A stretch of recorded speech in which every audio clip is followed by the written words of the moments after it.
How would you like to build a 6-figure or even 7-figure online business? This is exactly what I did using Amazon FBA. In this video, I'm going to go completely A to Z on everything I know about Amazon FBA.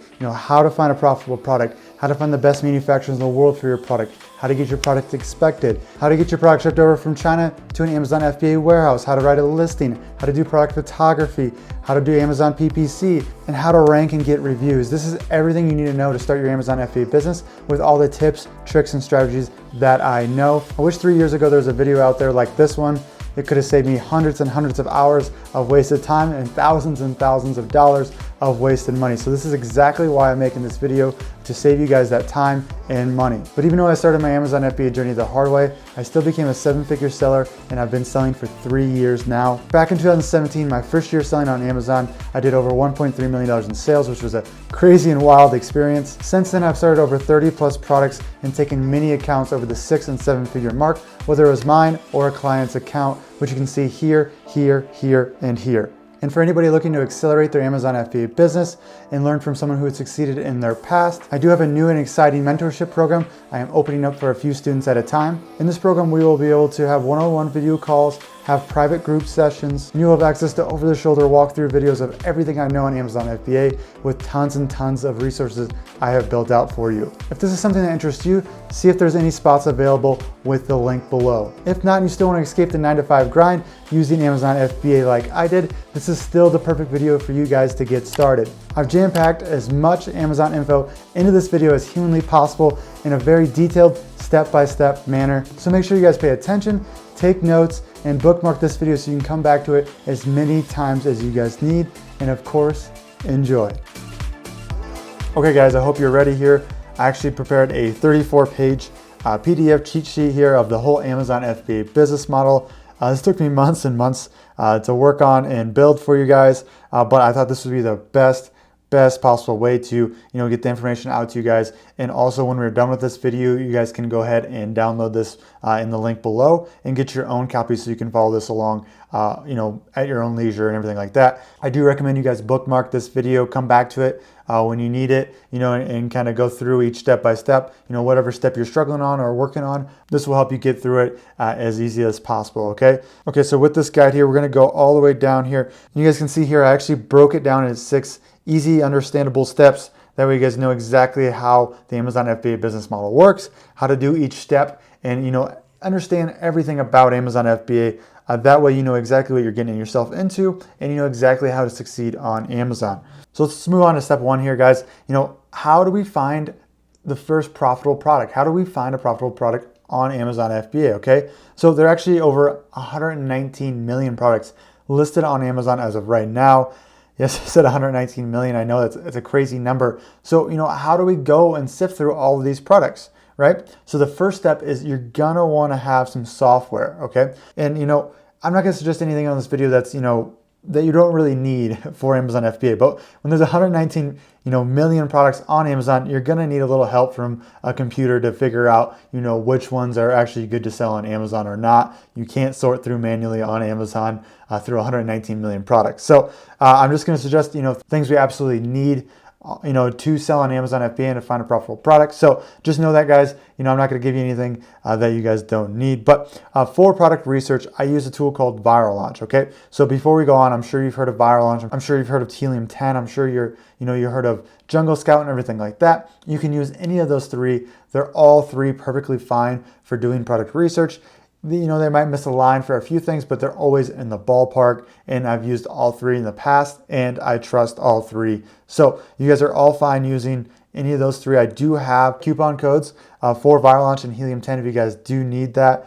So it's 20% off monthly on Viral Launch, and it's 40% off annually if you guys need that. And then the Helium 10, I believe, is 50% off your first month, and then 20 or 30% off per month after that if you guys need that as well. For this example, I'm going to use Viral Launch just because it's one I use probably the most often, and the one I use for this example in this guide here. So let's go into that, and I'll show you exactly how this software will take you through all these categories, all these criteria on Amazon FBA to help you find your first profitable product, okay? So once you log into Viral Launch, this is what it looks like, guys. So we're on the product discovery tool, and they have tons of tools, right? And I'll let you guys know what you need and what you don't need and everything like that. But product discovery is where we're gonna sort through all of these products we just talked about, okay? So we can actually sort by categories.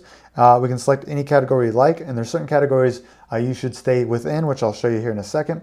You can see by monthly sales, okay? Monthly revenue, price points, and review counts, which are all very important. And let me go through that criteria here in a second, guys. But once we put on all our criteria, Viral Launch will go through and sort through all these products with your criteria and spit them back out saying, okay, these are all the products that fit what you're looking for, which is super, super helpful and an absolute need for when searching for Amazon FBA products. So the key is, guys, that to put in the right product criteria, put in the right guidelines, so Viral Launch spits out the right products for you, okay? So let's talk about that. So we go back to the cheat sheet here, and let's talk about just what kind of products are we looking for, right? What was the mindset here to find a profitable product, okay? So when you're browsing through products on Amazon, you're going to want to look for certain criteria that increases your odds of finding a winner. A huge mistake that people make is trying to sell trendy products that don't ever last. So, AKA the fidget spinner, guys, which is one of my first products that I sold. It was a trend that lasted for about 2 or 3 months. It sold like crazy, then the demand went away. You don't want to sell products like this. We're in this business for the long term, not the short term, okay? So, what's wrong with going after these products is that, by the time you're seeing them, explode in sales, it's too late. There's too much competition entering the market because everyone wants to be a part of, the quick rich scheme, the quick rich wave, right? Price points get too low when there's too much competition. By the time, the factory has made your goods, say you order one of these trendy products and, they get shipped to the Amazon products. By this time, the trend is already over. And I know this because I went through this personally, okay? So, I say this, because my first 2 products were definitely trendy and I lost thousands of dollars. And I want you guys to avoid the same mistakes I have. So, whatever successes I have, whatever failures I have, I let you guys know. That way you can repeat or you can avoid, right? So the key to a great product is to find one that isn't so popular that invites too much competition, okay? So you don't want a ton of competition when you're looking for your product because, you guys have to, it's kind of a dog-eat-dog situation, right? If, there's a ton of competition, then everybody's going to try to attack each other or try to fight for the same sales, right? So you're looking for a product that doesn't have a ton of competition, while it not being so unpopular that it has no sales and you can't grow your business, right? So you got to find that sweet spot, right? So you want one right in the middle or the sweet spot, like I said, right? You can call it, the Goldilocks zone if that helps you remember. It's something that, I teach students with and just kind of, we need these analogies. That way we kind of can remember things. So I call it the Goldilocks zone. If you know the story of the 3 bears, this will make complete sense for you, right? It's just right in the middle and the sweet spot. But another common mistake people make is picking a product because they like it or because it's sexy. Do not do this for your first product, okay? This is how everyone else thinks and you'll be swamped in too much competition. So, everybody wants to sell a sexy product, a product they really like. Well, this could happen, if you're lucky, but in most scenarios, people are going to want to sell these sexy products too. So, 90% of the people go into that field or in that direction. Well, you want to be the 10% and go into, product categories that, I like to say that most products that sell on Amazon aren't sexy. They're boring. They're you're kind of hesitant telling your friends about what you sell because they're like, why are you selling, that? That's stupid. So you're looking for these products because no one else is thinking to sell these products as well. So most importantly, guys, you're going to want to stay true to the data. That is so crucial here, right? So everything I teach you here, everything you find out, try to use data as much as you can to make your most educated decision. There's never a perfect decision on Amazon for a product, unfortunately. But, if you follow the data, you follow everything you can, you're going to minimize risk as much as possible. But, when you become an expert, right, when you have successful products bringing in money, then you can branch out to these more popular products, these sexy products, right? Because you'll be better equipped to dominate all the other competition. But when you're first starting out, you start with an unsexy product, start with a product that's boring, start with a product with not very much competition. I know it's not, so appetizing because usually it comes with a little less sales, but who cares, right? Just repeat and rinse, which we'll talk about here. And then you can bring in tons of cash flow and then you can attack those sexier niches down the line. So what to look for in a product, guys. So let's dive into what we should look for when trying to find a product in the Goldilocks zone. So the first thing you're going to want to do is access the competitive landscape, meaning, you're going to look at this niche as a whole and figure out what's going on, like how many sellers there are, what the demand is, what the monthly sales are, everything like that. So how we're going to do this is use the product research app to take us there, okay? So what we need to know next is what criteria we're putting in this product research app, okay? So what I like to do for the Goldilocks zone here is to find products between $5,000 and $15,000 in monthly sales, okay? So these are guidelines, guys. You don't have to follow this exactly, but maybe it's between, $3,000 and $14,000 or $3,000 and $17,000, right?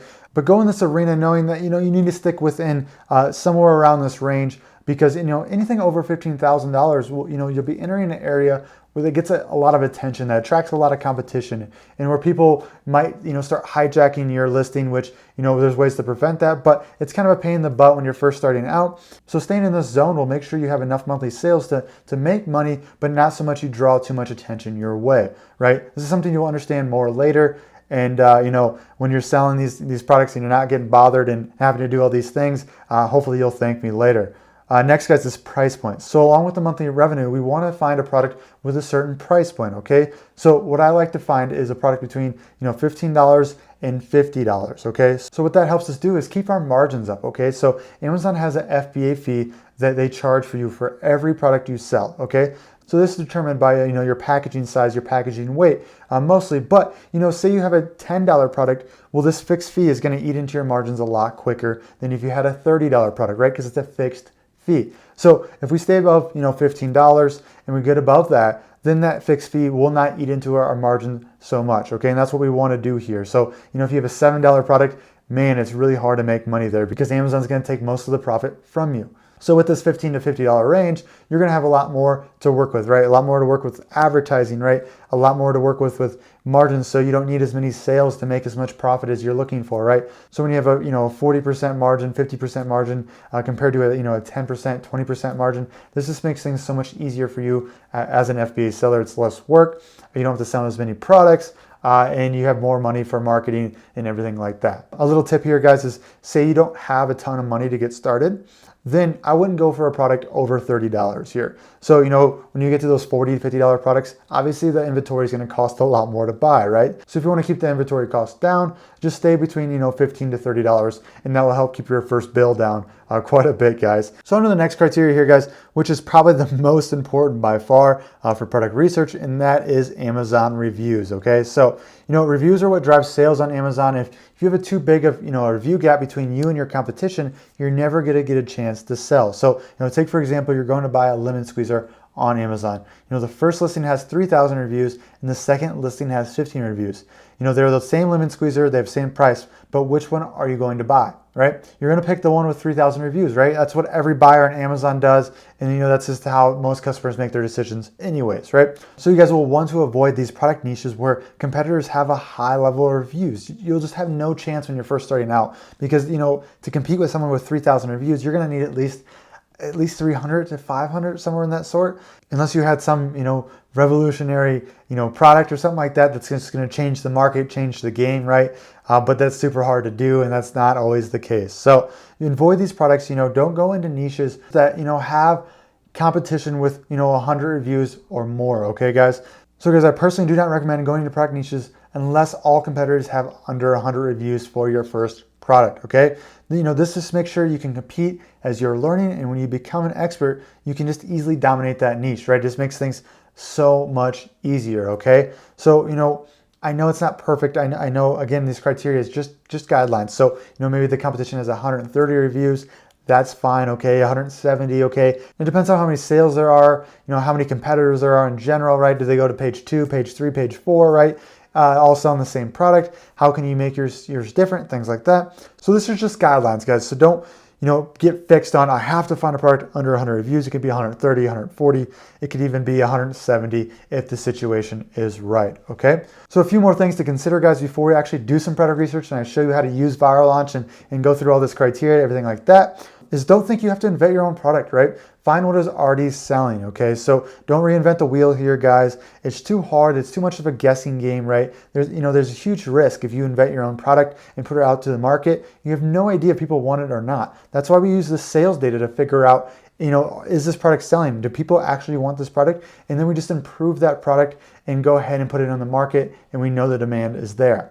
Next, guys, is finding a lighter product, okay? So, a lighter product with smaller packaging can reduce your shipping costs and allow you to ship it faster via air freight, okay? So when you have a really heavy product, you're gonna pay so much more in shipping. It's going to take so much longer because you'll have to do sea shipping, and it's just a lot more money tied up, and it's going to hurt your margins. But when you're first starting out, it is awesome, right? I'm not saying this is always the case and you can always find one, but it's awesome when you can find a small product that you can put on a plane and ship over here in 7 to 10 days instead of 30 to 45 days, okay? So that means, you pay less for shipping, your money's tied up for, a lot less time because it's shipping over in 7 to 10 days, and you can start selling it within that, that week or two instead of that month or two, right? Which, that's just a lot of money tied up for a long time.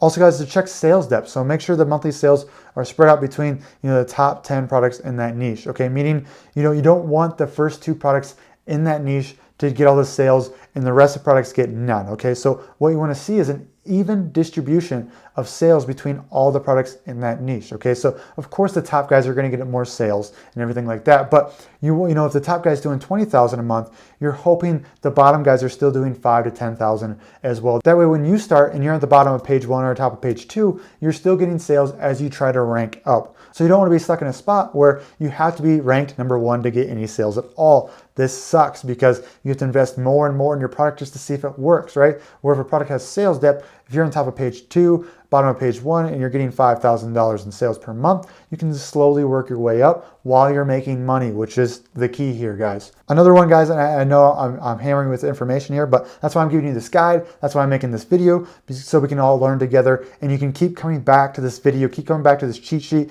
and just check it off, right? To make sure you're finding these products within these categories. So the next one here is, find products where the competition has a low review rate, okay? So meaning, products that have 5 stars, right? 4.5 stars. Maybe you avoid those products because you can't improve them, okay? So customers care about a high star rating. So if you go into a niche and they all have 3.5 stars, well, you're like, okay, I'll just come in and make a better product than them. If they don't have a review rate of, 4.5 or higher, customers are going to pick me over them because they're looking for a high quality product, right? People, care about high quality products. They care about, whatever they're spending their money on actually lasts and does what it says it's going to do. So that's another advantage, guys. So if you can find product niches that have low review rates, that's just another way you can get ahead of the competition here. Next, guys, you want to track these sales over a period of time, okay? So you can use Viral Launch's product tracker to do that, just to make sure sales are staying steady and consistent over time, okay? And there's many ways to do this. We'll talk about a few, I'm sure, as we go on. So at least track sales for at least 2 weeks or so to make sure that it's not a fluke or anything like that. Next, guys, is stay away from trendy products, okay? I said this before, I say it again because it's so important. Don't do trendy products. We're in this for the long term, not the short term. So guys, before we actually do some product research, I just want to say product research is the most important part of your Amazon FBA business, okay? So if you don't find a good product, then nothing else matters, right? It takes the longest time in your Amazon FBA business. It takes the most just work and everything in general to go through this process. So just, hang tight, be patient with this. Don't rush your product ideas. If you can't find everything that, fit the criteria, that's okay. It's almost impossible to find a product that fits every single criteria. You're going to have to, have a little gray area in your product research, but you also want to make sure you're doing everything you possibly can to minimize your risk. Okay, guys? So let's do some product research now and see if we can find some winners, and you guys can actually see how I do it and get how I think about things when I'm looking for products, okay? Okay, guys, so the first thing we want to do is pick our categories, okay? So this is important because, certain categories are easier to manufacture, easier to get into for private label sellers for many of reasons, okay? So we're looking for categories that, don't have high return rates or high defect rates, right? So appliances, is a prime example of this. Appliances, they break easily, right? There's electronic components in them, and the manufacturers in China could make mistakes a little more easier. We don't want this, right? We don't want returns. We don't want defect rates. It just creates too much work and too much hassle for this business. We want to find products that are simpler, okay? So arts, crafts, and sewing is a prime example of a category that you can easily manufacture stuff for. There's, mainly no electronic components to these products and everything like that. Next, baby. Baby is a good one, guys. Books, we don't want to sell books. CDs and vinyl, no. Clothing, shoes, and jewelry. Clothing sucks because it has too many, returns. People, it doesn't fit right. You have to have like 6 different sizes and different colors and designs. Well, that creates a huge inventory problem, right? You have to buy tons of inventory, which is a pain and cost a ton of money, right? Computer and accessories, no. Electronics, no. Grocery and gourmet food, no. Health and household, no. That's mostly supplements and really hard to get into. Industrial and scientific, okay. Kitchen and dining is a huge one. Movies and TV, no. Office products, again, simple products. Pet supplies, some of these are more complex, but a lot of these are simple as well. Sports and outdoors. There's a lot of clothing here, but there's also sports. Feel free to toggle this one on and off. I leave this one off personally. Don't like toys because they're all trendy. Most toys that stick around are licensed, so you can't sell them anyway. So the toys that you can sell are trendy and you don't want to. Next one, guys, apps and games, no. Automotive, no. Beauty and personal care, no. Camera and photo, no. Cell phone accessories. This one you can toggle on and off just for the accessories. Same with the computer, I guess. Accessories like laptop cases, things like that. Feel free to toggle that one on and off. But for this example, I'll leave this one off. Collectibles and fine art, no. Digital music, no. Gift cards, no. Handmade products, no. Not scalable. Home and kitchen is a massive one. Kindle store, no. Magazine subscriptions, no. Musical instruments, I might as well check this one. There's some musical accessories that are awesome to sell. Patio, lawn and garden, easy. Software, no. Tools and home improvement, yes. Video games, no. Okay, so these are all the categories you can use. Again, there's a few that you can toggle on and off. Again, I'm not saying you can't sell any of this stuff I'm not looking for. Feel free to go ahead and explore things, but these are the ones I've had the most success in personally. Okay, so monthly sales in units, I don't care about this. What I care about is the revenue, right? So if I set the revenue and price point, sales will take care of themselves. Monthly revenue, we said what, 5,000 to 15,000 here to stay in the Goldilocks zone. Let's do $15 to $50 here. Review count up to 100. Again, something I like to do is just be a little different, right? 109. Let's do price point of 14 here and price of 51 here, just to broaden our horizons. Maybe a lot of people are using this criteria and we want to find different products than them. Monthly revenue, let's do the same, 4,000 to 16,000. Again, because I'm not saying these things aren't fixed. These are just guidelines to help you guys out and find the products that have been most successful for me, okay? So what we're gonna do next, guys, is hit show products here. So you can see Viral Launch sorted through all these products for us, matching our criteria, okay? So this doesn't mean these are all winners, right? This just means that we have, a smaller subgroup that, there's a higher percentage of winners in this group, okay? Instead of just sorting through randomly 119 million products on Amazon, right? So you can see they have the data points for us, right? BSR is best sellers rank. It's just Amazon's way of ranking products for each category. Monthly sales, so these are estimates that Viral Launch used for us, 328 sales per month. The monthly revenue is 7.9 thousand per month with a 3K profit. Price point, $24.18. Net, again, these are just estimates based on what they know the FBA fees are and the referral fees are and everything like that. They say 907 here. Reviews, 82 reviews for this particular product and 2 sellers, okay? So this is a Fox fur area rug. It's decorative. It's be super easy to manufacture, right? So let's just take a look at that. All you have to do is hit view on Amazon and it pops up in a new window for us to look at later. So what I like to do, guys, is I like to go through this and pick maybe 5 to 10 products that look good to me, right? And then I can look up the data on Amazon, which I'll show you how to do once we find our 5 to 10 products, okay? So, obviously Coco here, you can't sell products like this unless you understand the niche and know how to find a manufacturer and have an FDA and all that good stuff like that. So I avoid products like this just because we're trying to do the easiest work possible, do the ones we can manufacture easily from China and find a product for $1 and sell it for $20 essentially, right? Obviously it's more complicated than that, but in a nutshell, if you had to explain to someone, that's what you're doing here, right? So what I'm doing here, guys, when I'm scrolling through is just trying to find something that catches my eye, okay? So Snoopy, right? I already know that's gonna be licensed, whoever owns the rights to Snoopy. So avoid things that that are licensed and things like that. We're going down here. And things that are, that catch my eye are going to be products that are easy to manufacture, kind of weird, things I haven't heard about before. So going down more and more here, we got a portable hang-up bag. Okay, so that one, again, easy to manufacture, everything like that. So I just click that one, just, that way we can take a look later. Another thing I like to do here, we obviously have hundreds of pages here. So I know people are searching the same criteria I am, right? And I know if a lot of people, watch this video, this might not work as well. But what I like to do is just go ahead and skip to page 5 or page 10 because I know people are lazy. And so when they search this criteria, they're just looking through 1 page, 2 page, 3 page, maybe 4 page, and they give up. So what I'm gonna do is just skip all those people who already looked at those products. I'm gonna go straight to page 10. Okay, so I'm gonna skip all those people and see if I can find products they haven't found yet. Because we don't want competition entering in the markets that we're entering in. So let's scroll down, guys. The first thing I see is this bag right here. This looks super easy and weird. I love weird products because that means a lot of people aren't thinking about them. And this looks like gift mesh bags with a drawstring. Okay, this is super cool because people are, buying these to give gifts, and there's tons of holidays in the States, in America. So, there's going to be huge spikes in sales for these throughout the year, which is super exciting. So I like that one. So let's open that one up and get back to it a little later. Texture sheer curtains. Not a huge fan of that. Let's see. Viral Launch is awesome because they'll give you popular results. So they'll warn you if, say, like a lot of people are looking at this product or it's coming up for a lot of people. They'll say, hey, maybe don't look into this product because a lot of eyes have been on it. So I avoid these products at all costs.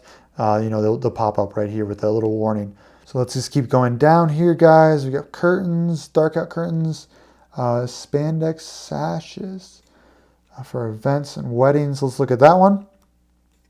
Let's go to page 11 here. First product that pops up here is a 12-pack of small hive beetle traps, okay? So this looks like a little piece of plastic, so that's why I'm interested in that. So let's click that one, and let's find a few more here. We can go through each one, guys. Artificial synthetic grass, no thank you. There's more of that spandex right there. Let's see, office chair mat, no. Solar oxygen air fountain pump, sounds complicated. Let's hit page 12. Maybe we'll just find one more here because we have plenty of examples. Pillowcase, no. Let's see here, kangaroo, original shaggy, toilet cover. Again, not a sexy product here, but I'm sure that is pretty saturated, so I'm not going to avoid that. Keep going down here, guys. 3 light wall, no. Page 13, just looking for one more now. Let's see here. Duvet cover, custom clear, popular result. Don't want that one. Bright Creation Square MDF board. Not sure what that is. Let's open that one up. All right. Keep going down and see if I find one more here. Okay, so next, guys, what we do is we actually go on to Amazon. We'll start to look at these products one by one, okay? So a really cool thing about Viral Launch is they have a Chrome extension, right? Just like Jungle Scout or Helium 10 if you're using these ones. Perfectly fine, like I said. Viral Launch has a tool called Market Intelligence that you get to download for free once you're in Viral Launch, and you just click that right here. And what this is going to do, it's actually going to pop up the sales for this product, which then we can see all the numbers for, right, guys? So it says 1,681 here. That looks like it was off from what we saw on Viral Launch. So what happens here is I think this updates a little quicker than the actual Viral Launch product discovery. And what we can do to check that is just hit market trends here, and we can see what happened here, which we saw a spike for right here. You can see that in estimated sales trend. Then it dipped back down right here. So I'm not sure what happened here. Again, there's flukes like this all the time on Amazon where maybe they drive traffic for a little bit, or it gets mentioned on a news article or something like that, and then their sales just skyrocket. That's why I tell you to track sales for at least 2 weeks for the products you like. That way, nothing out of the ordinary is going on. You don't accidentally pick a product that's actually a dud and just had a really killer week or so, right? And so with this being said, I don't really like this product. It looks very up and down here. So let's go ahead and let's exit out of that one. Next one, guys, is the gift bags right here, right? I really like this one just because I like anything in the gift field that's just super easy to sell. You have huge spikes in holiday seasons. $15.69 for a price point for mesh bags. I guarantee you can get these for very, very cheap, and your margin will be very, very fat. So I like this product a lot. I see the different colors here, different sizes. Again, what you're going to do here is pick the best color, best size that's selling the most. Do that one first, or maybe do the top 3 first if they're really cheap, and then build your catalog out from that, from the sales and the profit that you make selling the first one. Don't go all out right away, guys. Start small, build your way up, okay? So I can see here that they don't have like all 7 photos right here. Oh, sorry, right here. They have 5, but not 7. No lifestyles or anything like that. So we can improve photos, no problem there. Their bullets are not very good. Product description, not very good. So what I'm looking at here, guys, is to make sure that I can improve on this listing to take sales away from them, okay? So if I can make a better listing than what they have, then that people will buy on my listing more frequently. I can eventually overtake this seller, okay? So what we can do now is we're gonna start looking at the market as a whole, okay? So if we do, let's see, mesh gift bags here. There we go. We see stuff popping up right here already for us. So mesh gift bags, make sure you're in the all category right here. Sometimes it changes when you click on products. So we hit that. So what this is going to do, guys, is going to show us this whole competitive field and landscape on one page. Okay, so it's going to show us all of our competition, and we can see what's going on here, right? So the first thing I see is high number of reviews, right? 578, 1300. Let's see, 578 here, 188. This is like Amazon's customer choice field here. So I don't take these as a whole. I kind of like to see the organic rankings, right? 205, 729, 266. Okay, so it does look like there's quite a bit of competition in this field, but let's go ahead and open the Viral Large Chrome extension to see what sales are down the whole line here, guys. Okay, guys, so once it's loaded here, we're going to ignore the sponsored listing here. If you don't know what these are, you can actually pay to be on top of the rankings here. And so these are not organic. These are organic, and those are what Amazon's saying are the best sellers, the best products for that keyword. So that's what we want here, guys. And we can see 11,000 here in sales, 10,000 in sales here, 3,000 in sales here, 3,500, 1,000, 11,000, 8,000, 14,000. And you can see the review count here, which is pretty high, 3,000, 18,000, 12,000, 1,000 reviews. So I do not like this field. It's too saturated. There's too many sellers with too many high review counts, okay? So let's exit out of that one. Let's go to the next one, okay? So these are spandex chair sashes. These look to be decorative, maybe for a wedding. You can put this on a wedding chair, I believe. The listing's okay. The photos are okay, but you can definitely do a better job. This looks so basic. At first, I didn't know what the heck that was. But different pack sizes here. Let's go down to the product description. Product description is okay, but they do look like they'd be easy to manufacture, which is a good sign here. Again, we just start with the most popular colors and work our way from there. So let's go to spandex chair sashes. Let's see if that keyword works for us. Again, we're in home and kitchen now. Let's go to all. Let's hit that and see what pops up here for us, guys. Okay, so these first four are all sponsored listings. We want to ignore those and go to the next one here. So 197, 6 reviews, 14 reviews, 74 reviews. Let's go down here, 12 reviews, 19 reviews, 1 review. Okay, so it's a fairly new product. 557 here is the highest, 383. Okay, so let's take a look at the sales and see what's going on here. Okay, so once that's loaded, guys, here, we start taking a look. Monthly revenue, 336, 23, 109, 1,000, 55. Okay, so let's keep going down, see if we can find any big sellers here, but this looks to be not a great product. Let's look at market trends as well and see what's going on. We can see the market trends going down here. This is obviously for a wedding. Right now we're all in quarantine, so that is something to take into account here, is that this might go back up in sales, but as of right now, there's probably not many weddings going on. So this is a product that's going to see a dip for a while. So we're going to ignore that and see if we can find something else. So this next one, guys, is a small hive beetle trap for natural trapping hive beetles in oil without the use of any chemicals or pesticides for beekeeping, 12-pack. Okay, so let's take a look at what these are. Looks like a little strips that catches beetles to avoid them getting into beehives, which is super cool. I would love one day to have my own beehive in my backyard. These are goals. This listing is pretty well done, but only 74 reviews, so it's fairly new. 12 or 24 pack, which is kind of cool.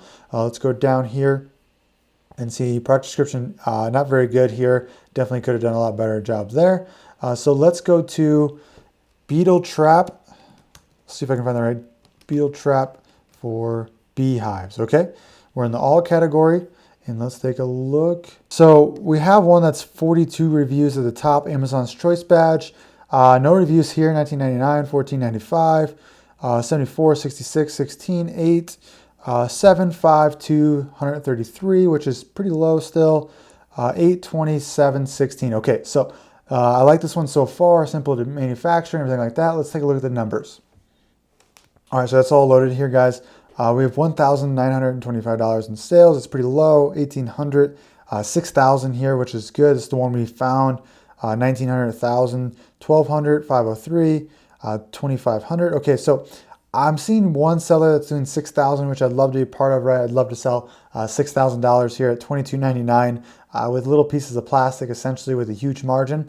I would love that, but I don't see a lot of sales velocity in other places, right? 1,900, 1,800 is okay. I guess, we make 600 to 1,000 per month, maybe in that range, but let's take a look at market trends. So we can see there it might be seasonal, guys. So we can see here that, it dips down in the winter, which of course beehives are probably not thriving in the winter, right? Then comes back up here in April. So we can see in June, August, October that they do way better in the summer months. I'm guessing it looks like right here. So if we saw 6,000 for that guy at 182 sales trend, and this gets up to about 400, so it probably doubles in sales. So that guy doing 1,900 probably does 3,800 to a 4,000 in the summer, maybe up to 5,000 depending on this, which is pretty cool. I'd be interested in that. That guy doing 6,000 probably does around 10 to 12,000, which is awesome. And so what we could do here, we can start a product like this. This is totally okay. We just have to understand what it is, okay? So it's something that you don't sell very much of in December and February, but in the summertime it is something that could explode. And a lot of people avoid these types of products. So something like this is actually super interesting. For me personally, I actually really like this product. I know it dips down in the winter, and seasonal products aren't the great because you want to sell year round, but I know a lot of people avoid these types of products because they're seasonal. And I know that the margins will be crazy good because they had a price point of about $22.99 for that one, and they're pieces of plastic, guys, with just the right adhesive on it to stop these beetles from entering beehives. Okay, so this is a cool product. This is one I would actually put on my list and to go ahead and look for 2-week sales trend, right? I track it for 2 weeks or so, start looking at manufacturers to see what price points are, what we can get these at for, and take all the next steps to see if this product is right for us. Okay, so what I actually do here, since I like this one, what I do is I put this keyword or this product or the product that I really liked and put it in a Google Excel sheet. Okay, and then what I'm going to do is I'm going to grab like 5 to 10 of these products and try to find it, one that comes out the clear winner for me to start, right? So I check sales trends for over those 2 weeks to make sure they're all good. I check Google patents to make sure there's not a patent of the product, and then I'd start looking at manufacturers to see what my margins would be at for that product, which is a big deciding factor for me.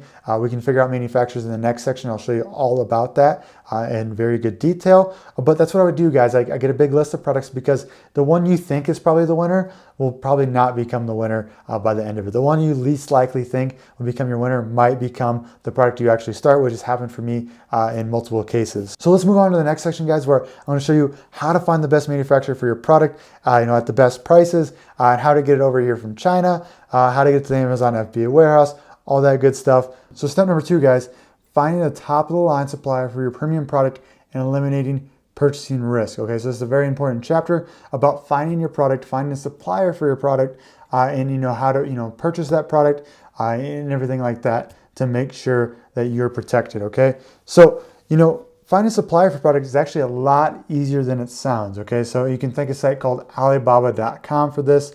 It's pretty much the Amazon of suppliers, just for the world. Most of these suppliers are Chinese manufacturers, which is great.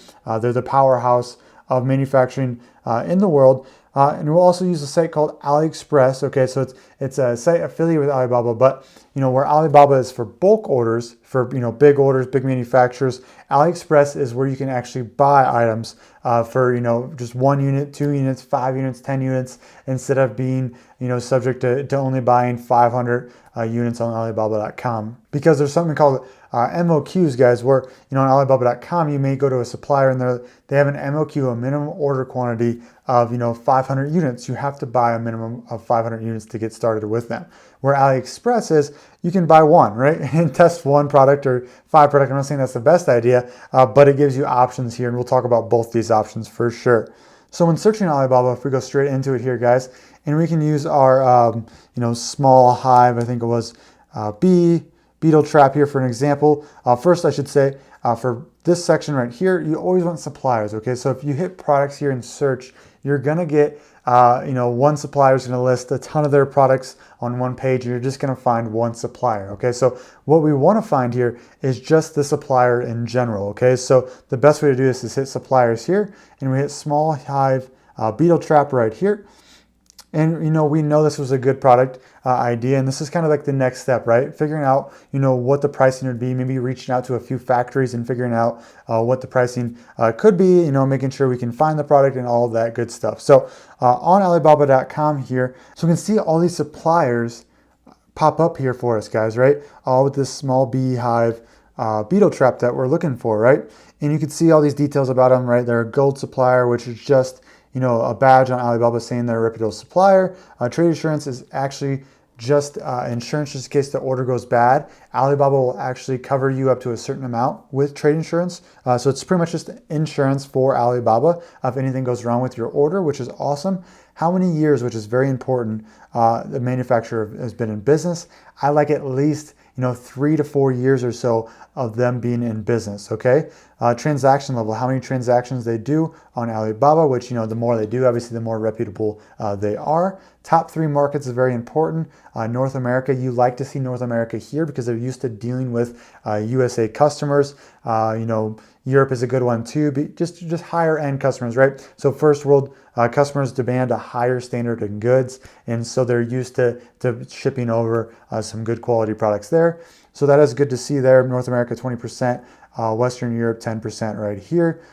Beehive, honey extractor, beeswax foundation. So this is telling us their main products, right? So you want their main product to be what you're looking for, right? Because we want to find the best manufacturer possible for our product, okay? So when I do this, when I start looking for suppliers and everything like that, what I do is I have to be a gold supplier in trade assurance. And even better would be, let's see if they have a verified supplier with Alibaba. So what this means is that Alibaba is actually sent an inspection company to their factory, inspecting to make sure it's all good there. So that's really good to see here. But what I'm looking for is a combination of 10 years experience, gold supplier, trade assurance, or verified supplier. Many transactions, 10 transactions last 6 months or so is good. Main products, beekeeping equipment, bee product, which is what you're looking for. Total revenue, 2.5 million to 5 million, which is, that means they're doing quite a bit of business here. This one at first is my favorite one. And so what I would do here is I right click this right here. I go into their company profile and I can see more information about their company, right? Year established 2004. We can see down here, more about the trade capacity, where they're shipping their goods to, and you can even email the supplier. And if you go up here, I actually like using contact supplier up here, which opens up this field. This is what I'm used to. I'm pretty sure they're the same exact thing. I just want to make sure that it's just what I'm familiar with. So this is where I send the messages right here. And so if we go back to the guide here, if I go down, all the way down here, we're going to send them an RFQ, which is a request for quotation, okay? So I included a full template for a request for quotation for you guys, and it goes through everything you're wanting to know from your manufacturer, okay? So there's a lot of details on here, but all you're going to do is make sure that it's what you're looking for and replacing everything I put in here for your product, okay? So for example, hi there, my name is Camron, you put your name here. I'm a lead purchasing agent from my company name right here. Our CEO asked me to contact your company about working together in a potentially lucrative business venture. Okay, so you obviously, the CEO is not going to reach out to these people. Makes you look like a small company, right? So you're just the lead purchasing agent on behalf of the CEO. You're reaching out. We're a USA toys and games company based out of Phoenix, Arizona. Again, just replace with your information here. For this example, we use magnet toy balls. Again, don't sell magnet toy balls on Amazon. They're actually restricted. Learn from our mistakes there. But you can see here, what we did is, we'd like to introduce ourselves and express an interest in creating a long-term profitable partnership between our two companies. We'd like to have you be the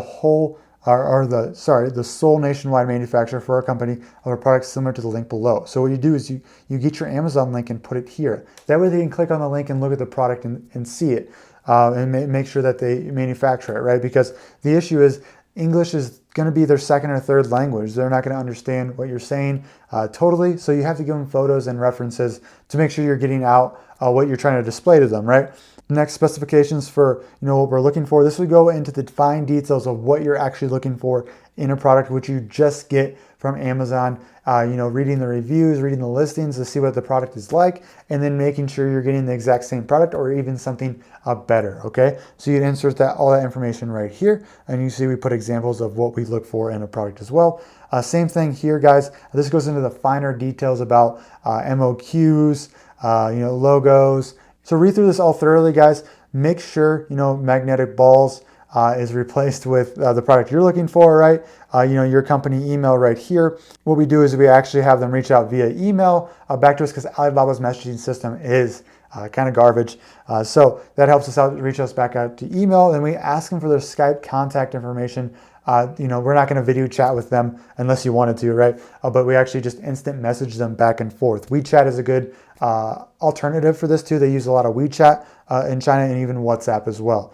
So that's how that's done, guys. So what you do with this, once you got it all filled out here, is you literally just copy this here, and then you'd paste it right here, guys, right? They don't format on here, so you'd have to do some spacing and stuff like that. Obviously delete that stuff right there. But you can see it puts everything in there for you. What I do is I get this on a Google Doc and then I'd edit it for your product and then paste it on over. So what you can do here is you can send out 5 or 10 of these to different manufacturers, and that's exactly what I recommend, okay? So most of the time, guys, the first place you reach out to isn't going to be the factory you want, okay? So you want to reach out to 5 to 10. I even reach out to 15 to 20 if I'm able. And, I get it down to, narrowing it down to 2 or 3 manufacturers that I really want to work with, right? And I'm looking for good English, right? They pay attention to my details. They're answering all my questions thoroughly, which, just keep working with them. Be patient. Again, English is not their first language. So you have to repeat some questions sometimes. You got to repeat what you're trying to say, which is totally fine. Just make sure they're there and trying to work with you and very helpful. And that's what I look for in a manufacturer along with margins, okay? To go back over here, guys, and start looking at actual margins, right, which is just as important. Obviously, your RFQ is going to tell you, your margins, the price points for these products, because that's what you're asking for, right? So it's going to be super helpful to figure out your margins if you want to move forward and everything like that. If you're looking for a ballpark, right, you can click into this product right here, and you can see, 10 to 399 pieces is 70 cents, 400 to 1,999 pieces is 20 cents. And then greater than 2,000 is 14 cents. So they're obviously rewarding you a ton to order a large amount of pieces, which is not going to be hard because you're most likely going to be doing a 12 pack or a 24 pack. So you're going to hit this very quickly, and it's super cheap, right, guys? So another thing to keep in mind is that these are not their set prices. These are just their guideline prices. And when you get the real RFQ, that's when you know the real prices. And to take it even a step further, obviously those prices are negotiable, okay, guys? So don't be alarmed if your price margins don't work over here, guys.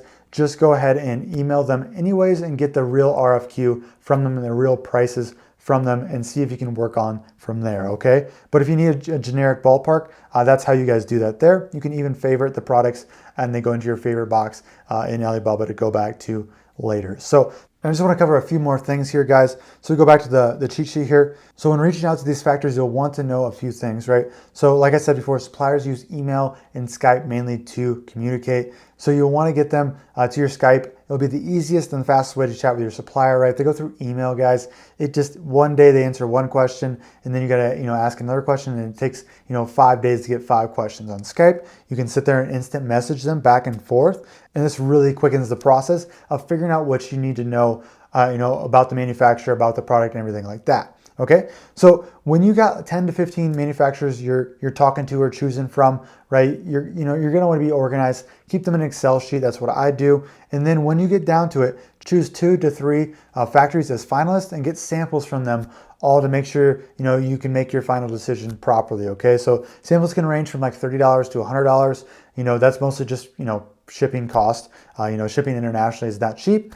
But you want samples so you can feel them in your hands, make sure the quality is good, make sure they packaged them well, maybe get samples of packaging, all that good stuff. And then you can really make that decision, okay, is this supplier right for me, okay? Next, guys, like I said earlier, prices are negotiable. So if you really like a factory, but the price is just too high compared to others, tell them you have lower quotes and that you really want to make this work with them, okay? Be honest with them. Always be patient. Always be genuine. Always be nice. Don't force anything. But more times than not, they'll work with you on price, guys, because, one, they appreciate you letting them know that they're the factory that you want to work with and that the other quotes are cheaper than theirs. And all you need is, some wiggle room there. They respect you for that. They appreciate that because, it tells them like, okay, they're actually serious about working with us. And 2, I didn't know the other factories were cheaper than us. Yes, we can work with price and get you going there. So make sure you guys know that. Just don't force their hands or anything like that. Next is use an RFQ to look more professional and like a bigger company. You will get 2 times as many responses from suppliers, especially the bigger ones. Okay, so you're just acting like a bigger company than you are, right? Just kind of faking it until you make it. And so this is really helpful, guys, to get people's attention and get the information you need to move on and find the right product and find the right supplier, right? So I give you guys the RFQ, obviously, which you can just copy and paste and use as your own template and everything like that. If we go on, guys, the last thing I want to cover, before I talk about how to pay your supplier, is AliExpress. So AliExpress, guys, like I said before, is a place where you don't have to buy in bulk. You can buy single items at a time, okay? So one thing to know right away, if we use our example again, small hive beetle traps, is that the prices on here are a lot higher, obviously, because you're buying one instead of buying in bulk. But the thing I like to do here is when I'm strapped for cash and when I don't have that much money to work with to buy in bulk, is that I like to buy maybe 5, 10, 15 to 50 products on AliExpress. I know I'm not going to make any money on them. I know that. And then I'm going to list them on Amazon. And if I can get those to sell, right, at break even, maybe I lose $1 or $2 per sale. Who cares? Because you're not taking the huge investment, in buying $3,000 worth of goods or $5,000 worth of goods. You're just buying 50, and if you test it on Amazon and it works, you'd be like, oh, that's awesome. Who cares? I lost $100. Now I know for sure that it works. Now go spend your $3,000 or whatever you have on bulk, and then that's where you're going to make your money, right? Because the pricing is going to go way, way down. So that's another way to protect yourself, guys, right? And to make sure that the product actually works before you go all in, right? So I always like to show that, guys. $190 a lot, 5 black small beehives right here, $14.55 for 20 pieces right there. Maybe just order a few of these and see them, test them in your hands, make sure they're decent quality, right?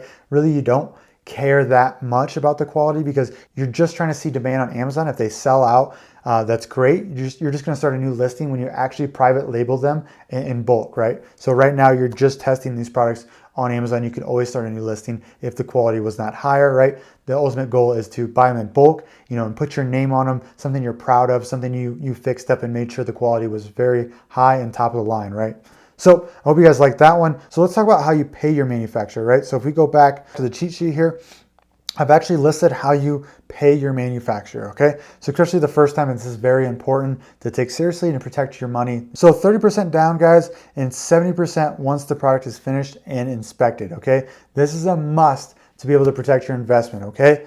So 30% down is just meaning you're putting, 30% down of the total order value to your manufacturer, giving that to them to start the manufacturing process, okay? Then when the manufacturing is done, you'll pay them 70% in the total right before they ship it out and after you get an inspection, okay? So don't worry about the inspection. We're gonna talk about it in the next section of how to get one of those done, but they're very, very crucial to make sure your products are top of the line so you're not getting a bunch of broken items or products that you didn't want, or products that are just maybe mislabeled or something weird that if you get them into Amazon, you could get into a serious pickle and a serious money pinch as well. But don't worry, we'll go over that here in the next section. So next, guys, is use a credit card through PayPal to protect yourself even further. Okay, so what this does is it creates 2 lines of defense for you, okay? So when you use PayPal, you can file claims with PayPal saying fraud or someone rips you off or whatever because you're paying for services. So PayPal will help you out there. Second, if you use a credit card through PayPal, you can also file a claim through your credit card, okay? So these 2 ways protect yourself just in case. I'm not saying that anything's gonna go wrong, but just in case something does go wrong, you always wanna protect yourself just in case, okay? So that's what you do there. There is some extra, credit card fees associated with this and PayPal fees, but who cares when there's, thousands of dollars on the line, 2, 3%, uptick for the cost of protection is okay with me. I think it's well worth it, okay? So, let your manufacturer know. They're gonna probably hesitate on this because they're worried about fees. Just say you'll cover the fees if that's what you have to do, okay? So that is a great way to protect yourself. Next, suppliers will try to avoid using PayPal because of the fees, just like I said. Just tell them you'll happily split the fees with them or pay for all fees. It's worth the protection, just like I said, right? Just covered in one more time. Once you've had a few orders, guys, and you trust your supplier, you can then move to the bank wires through Alibaba Trade Assurance to save yourself the PayPal fees, okay? So, that's just you wiring a bank transfer to them. It actually goes through Alibaba so they can track and make sure everything is going smoothly, and that way you're covered for trade insurance just in case something goes wrong, right? Just do this, just save money down the line, and when you trust your manufacturer, this is what we eventually move to for our payments, okay? Next, you can use a credit card or do e-checking payment through Alibaba as well. So if say you can't use PayPal or anything like that, then your second choice would be using Alibaba. Their fraud protection, their claim protection is not as good as PayPal's, but at least it's some line of defense you can work with if you have to pay credit card through Alibaba or through e-check, okay? So don't work with a manufacturer who won't let you use PayPal, guys. If they're a real manufacturer, they're gonna have a PayPal account, they'll understand the game. And so, if they don't have a PayPal, maybe they're not the right manufacturer for you, okay? So just keep that in mind, guys, when you're paying, that all this stuff will help keep you protected, help keep your investment safe, okay? So let's move on to get your product inspected and shipped straight to Amazon's FBA warehouses from China. This is the cool stuff about Amazon FBA, right? This is, the stuff that makes your business scalable, okay? So when you're able to, from your manufacturer, ship the goods without you touching them, ship it over to an Amazon FBA warehouse in the States, you don't ever have to touch that stuff, right? You don't have to touch your product. You literally don't have to get a warehouse. You don't have to store stuff. You don't have to pay for all that stuff. And everything is super scalable, and you can all do it from your laptop, right? So that's one of the cool things about Amazon. That's why I want to cover this in a full step, because this is what makes Amazon FBA, Amazon FBA. So before your product is done, you'll want to hire an inspection company before you pay the final 70% and have your goods shipped to the Amazon warehouse, okay? So there's nothing worse than spending tons of money on a full shipment of your product. Get them shipped to the Amazon warehouse. Get the listing all set up. Get photos taken. Do killer, keyword research, to put you above the competition, and then get flooded with 1-star reviews because all your packaging has tiny rips in them, or your product is missing one small little piece, right? That's what the inspection company, helps you avoid, okay? There's nothing worse than getting 1-star reviews on your listing for something that is avoidable, that will kill your product, okay? It's always something so small that could take, a product from 5 stars to 3 stars, okay? This could cost you thousands of dollars in sales and could delay, the success of your Amazon business, okay? So inspections only cost between like $100 and $200, and you can get them all set up through email, okay? Then the inspection company then goes right to your factory, sends back a full report, with photos and a video, right? Very easy to do, make it a no-brainer before you pay in full, guys. My inspection company will send me at least 60 to 80 photos, send me multiple videos of them dropping the packaging from ladders, testing the packaging out, also scanning all the barcodes. One time probably saved me, saved me thousands of dollars and a huge headache. Our label on the box was not scannable. So we would have sent all our products, I think it was like a 3,000 or to 5,000 piece order, and we would have sent all our products to Amazon with the FN SKU, which is just the Amazon barcode, and it would have not been scannable, okay? So Amazon would have rejected the whole shipment. It would have been a huge mess. So the inspection company told us, like, hey, these barcodes aren't reading. They're not popping up. They won't let us scan it. And so we went back to the manufacturer and we're like, hey, we need to fix this. And all we did is have the manufacturer literally just put little stickers over each barcode of the actual real barcode that was scannable. Okay, so, it was an easy fix. It took them like, 3,000 little labels and, a half a day to fix this issue, which, if we would have sent those in without fixing that issue, that would have cost us thousands and thousands of dollars and a huge, huge headache. Huge headache. So these inspections are no brainers, okay? They save you time, they can save you money, they can save your Amazon business, honestly.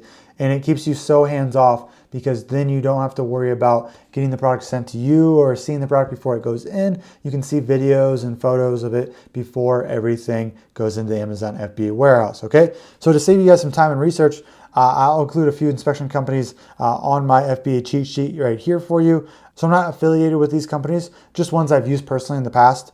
K-Star Inspection, Apple Chin. I believe this one's $200. China Quality Check I've used before, it's $100. So I've used both of these. Give them an email, and hopefully they work out for you. Obviously, talk to them before and vet them and everything like that. Do your due diligence. It's just companies I've used in the past that have worked well for me, okay?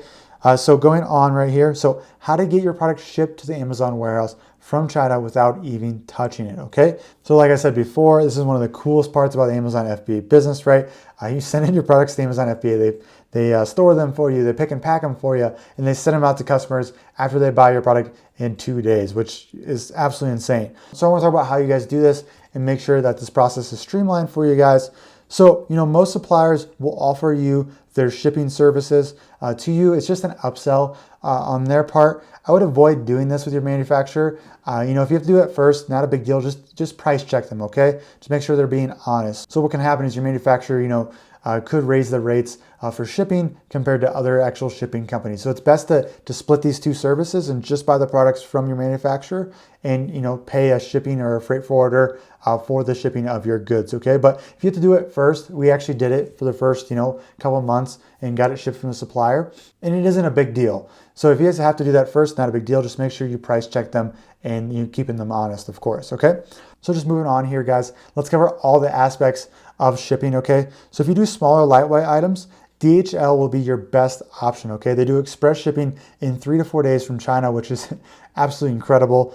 So, you know, they're the fastest by far. So if you have really light items, think iPhone case, right? Really small, really light. You know, I'm not saying that's a great product to sell, but those are going to be like your DHL Express products, okay, that you can ship over in 3 to 4 days and get over here quickly without breaking the bank, okay? So your very heavy products and your very, you know, big products in volume, you're not going to be able to put on DHL Express because it'd be just way too expensive, okay? So your next option, guys, is normal air freight, okay? So this is just 7 to 10 days. Again, it's just, you know, getting shipped over here on the airplane, and, you know, you can put a little heavier products on there. It's a little cheaper than DHL Express. And then sea shipping can take 25 to 40 days, okay? So this is going to be your cheapest option and definitely made for your bigger products, okay? So what we usually do is we'll get products sent over by air freight at first just to get going quickly, and then maybe just it's a percentage of our order. Then what we do next is, you know, put 70% of the order on a boat. That way we can still sell while the other goods are transporting on the boat. Eventually we get to the point where everything comes on a boat because it's cheaper, and your margins will increase with that, obviously with lower shipping costs, right? So to go into each category a little deeper, guys, DHL Express shipping is, you know, the best when it comes to your cash flow and can definitely shorten the time that your money is tied up, meaning that, you know, if you only have to, you know, ship your product 3 to 4 days over there, that's your money, right? Essentially, you invest in this product and it gets over to Amazon so you can sell it faster. Say within, you know, sea shipping, you know, your money's tied up on a boat for, you know, up to 30 to 45 days. And so if you can do express shipping, it really helps with cash flow and, you know, helps with the reordering and everything like that. When your product gets to a certain size and weight, DHL, you know, shipping becomes way too expensive. Obviously, you'll want to, you know, then look at air freight, which takes a bit longer, but can save you some money, you know, and meant for more medium-sized inventory. You know, when your sales have stabilized, you'll want to look, you know, at sea freight. It takes about 25 to 40 days, like I said, but your shipping cost can go down as much as half. I only recommend this when you get to a good point in inventory management, of course, guys, and have the cash flow to still operate with that extra shipping time, right? Because again, your money will be tied up for 30 to 45 days. So DHL will be your best bet if possible, but always get a quote on all options, guys, and see which one makes the most sense at this time. You can just go to dhl.com to set up an account and get quotes there, and you can ask your supplier to get, you know, a quote with their account, because most suppliers, you know, all have a DHL account set up. And then your freight forwarder will be able to quote you for both air and sea freight, okay? If you are having trouble finding freight forwarders, guys, just post in our Facebook group or Amazon Facebook group and see what other members are using, see if you can get recommendations there. I'll also, you know, I'll chime in if I got any advice for who I'm using at that time, right? You know, so our Facebook group is great to talk to other sellers and, you know, help each other out with resources, and, you know, all help each other become financially free, which is awesome. So the link is in the cheat sheet right here. It's also in the description below if you guys want to join that. Before we go over the overview, guys, I first want to talk about how to make a shipping plan, okay? So when your products are done, guys, your freight forwarder is going to want the Amazon FBA warehouse address and location so they can actually give you an accurate quote and know where to send the goods, right? So I want to quick show you where to get that information and how to set up a shipping plan, okay? So this is where you get all the information to give your freight forwarder for shipping, okay? So I get a lot of questions about this. I want to cover it. And so all you have to do is go to inventory after you made your listing, okay, which is super simple. And your listing will show up here. Say we have this easygoing stretch sofa slip cover we're going to use as an example. We'll go over here and we'll hit send and replenish inventory right here, guys. This will take us to making a shipping plan, okay? And so you'll put your address in right here. You'll create a new shipping plan. If you have one product, it's all going to be case packed products here. Hit continue to shipping plan. And then it's going to ask you for units per case, number of cases, and all that good information, which you'll get from your manufacturer. You'll go through here. It's pretty simple, guys, right? So it's set quantity, right? How many you're going to send in. Prepare products. That's asking you if you need any Amazon FBA prep. No, you don't. They overcharge. And make sure your manufacturer is bubble wrapping if they need to, or doing any of the labeling that you need, right, for the ASINs, the FN SKUs. Label products, that's going into that, what I just talked about. So you can print your labels here, your FN SKUs, and just get them in PDF form and send them over to your manufacturer, and they can print them on your box or sticker them on your box. Okay, so Amazon charges 20 cents per unit for this, and you can get it done way cheaper in China and with your manufacturer than what Amazon charges you. Review shipments, again, just making sure everything's correct. Prepare shipment, again, just making sure everything's pretty much correct. And then summary, and then once that's done, it's gonna give you all the information you need to send to your manufacturer. Again, if you guys want more details about everything I'm going over, my YouTube channel's got more in-depth videos on all this stuff, okay? But I just want to go through everything I know and everything it takes to run an Amazon FBA business. And so that is how you guys set that up. Going back to the cheat sheet guide, let's do a quick overview. So set up an inspection before making this final 70% payment, which is super easy. I gave you guys 2 inspection companies you could use. Get quotes from different shipping options so you know who to trust and find the best option for your product, okay? DHL is the bomb for smaller products, right, guys? And is way quicker for shipping time to help with that cash flow. If C shipping is the only way your margins work, guys, then you need to find a better product unless your first product is unusually heavy or large. Okay, so heavy or large products, this makes sense. You're always gonna do C shipping. But if you have like cell phone cases and the only way you can make the margins work is with C shipping, then you have some bigger issues at play. Okay, pro tip, get shipping quotes while you're picking your factory to make sure you have the most accurate margins possible. You know, it could save you from a losing product and to make sure you have, you know, your accurate margins moving forward, right, guys? That's super important. So moving on, guys, to step 4, creating a world-class listing that stands out above others and to trick Amazon's A9 algorithm to give you the boost with expert keyword research. Okay, so this is getting into the nitty-gritty. You've ordered your product, which is exciting. Now what do you do from here? Okay, so we're going to cover that exactly of how to build a listing that stands out, how to rank it on Amazon and have the right keywords in there, talk about photography and all that good stuff to help sell your product, which is getting into the fun stuff, guys. So hope you guys are excited. Again, don't forget to smash that like button, guys. Comment down below if you got any questions and subscribe if you want more videos like this. But without further ado, let's get into creating a listing and getting that all set up. So guys, there are 2 main things to consider when making your Amazon product listing, right? One is using the right keywords to rank where your competition isn't and to appear index, right, guys? So indexing is, you know, when someone types in a keyword and your listing pops up for that keyword, right? So we need to index on as many keywords related to your product as possible, maximizing the organic traffic you get. Okay, this is very important. 2, so having a world-class listing that makes you stand out above all others by using professional photography and copy. So it is so important to figure out a way to stand out versus your competition, okay? So if you look the same as everybody else, no one's gonna click on you, but if you look different, if you bring something else to the table, if your title's better, if your first picture is better, and everything like that, then you might get more traffic than the other guys because you differentiated yourself, okay? That's very important. So making a world-class listing with a great title, with a great first image will bring traffic in, and then everything on the inside like bullets, description, your other photos, and everything like that will help you convert better than the other guys, which ultimately will help you rank up more and more and more, okay? So using the right keywords, guys, you know, if you're familiar on how Google SEO works, then you're probably, you know, pretty familiar with how this works, right? And how powerful, you know, well-researched keywords are to give you the boost in traffic and ranking on Amazon's A9 algorithm, okay? So there are 5 areas that, you know, organically affect your ranking and indexing, guys. So 5 areas on your listing that are very important to put keywords in that are related to your product, okay? So the first one is your title, all right? Second one is your bullet points. Third one is description. 4th is backend keywords. And 5 is secondary backend keywords. Okay, so I want to show you all 5 of these areas real quick so you know exactly what I'm talking about. So I'm going to pull up an example here for one of our listings actually. So we're going to use this as, you know, just as a great example. If you don't know the story behind this product, I have it in my YouTube channel. The complete story on this is a pretty cool story. It's, you know, it's obviously me failing, but it's a great learning experience for everybody, you know, looking to sell on Amazon. So you see, this is the title right here, guys. So this is a combination of, you know, keywords and copy, okay? So, you know, I want to make this sound good, but also use tons of keywords related to my product. This is the bullet points, guys, where I'm going to list off key benefits and, you know, copy that sells right here. and also use keywords, of course. And then next, guys, if we go down, this is the product description, okay? So if you're not brand registered, you're not gonna have what they call an enhanced brand content. You're gonna have a normal description like this, but you can set this up so it looks good, right? And it has tons of keywords in it, and it addresses issues and problems like that with products that are similar to yours, so you can better inform your customer about what your product is, what it isn't, and so you can prevent, bad reviews and help conversions, things like that, okay? So this is the product description right here.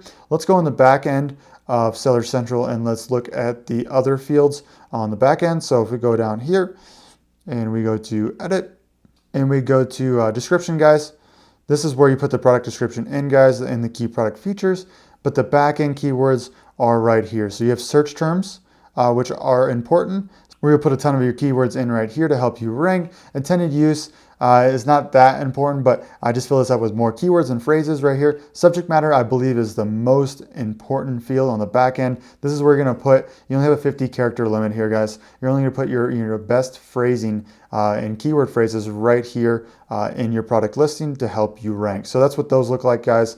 So let's go back to the FBA sheet here.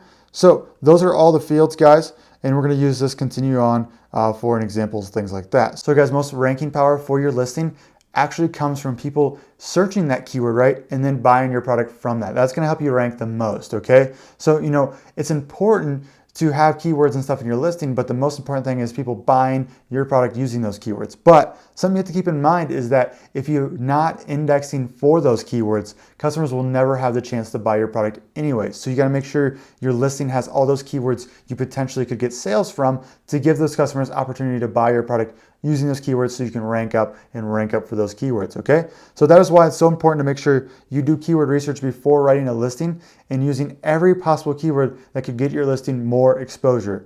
So let's talk about how to do keyword research, okay? So remember when I told you there were over 100+ million of products on Amazon. Now imagine how many keywords can be used to search for all of these products, okay? So when you can do something yourself and save money, trust me, I'll tell you guys, but this is not one of those things. You'll want to use the power of software here. Again, it's the only way to sort through that much data and get the most accurate results and make sure you guys are not missing anything and not taking up weeks of your time doing keyword research, right?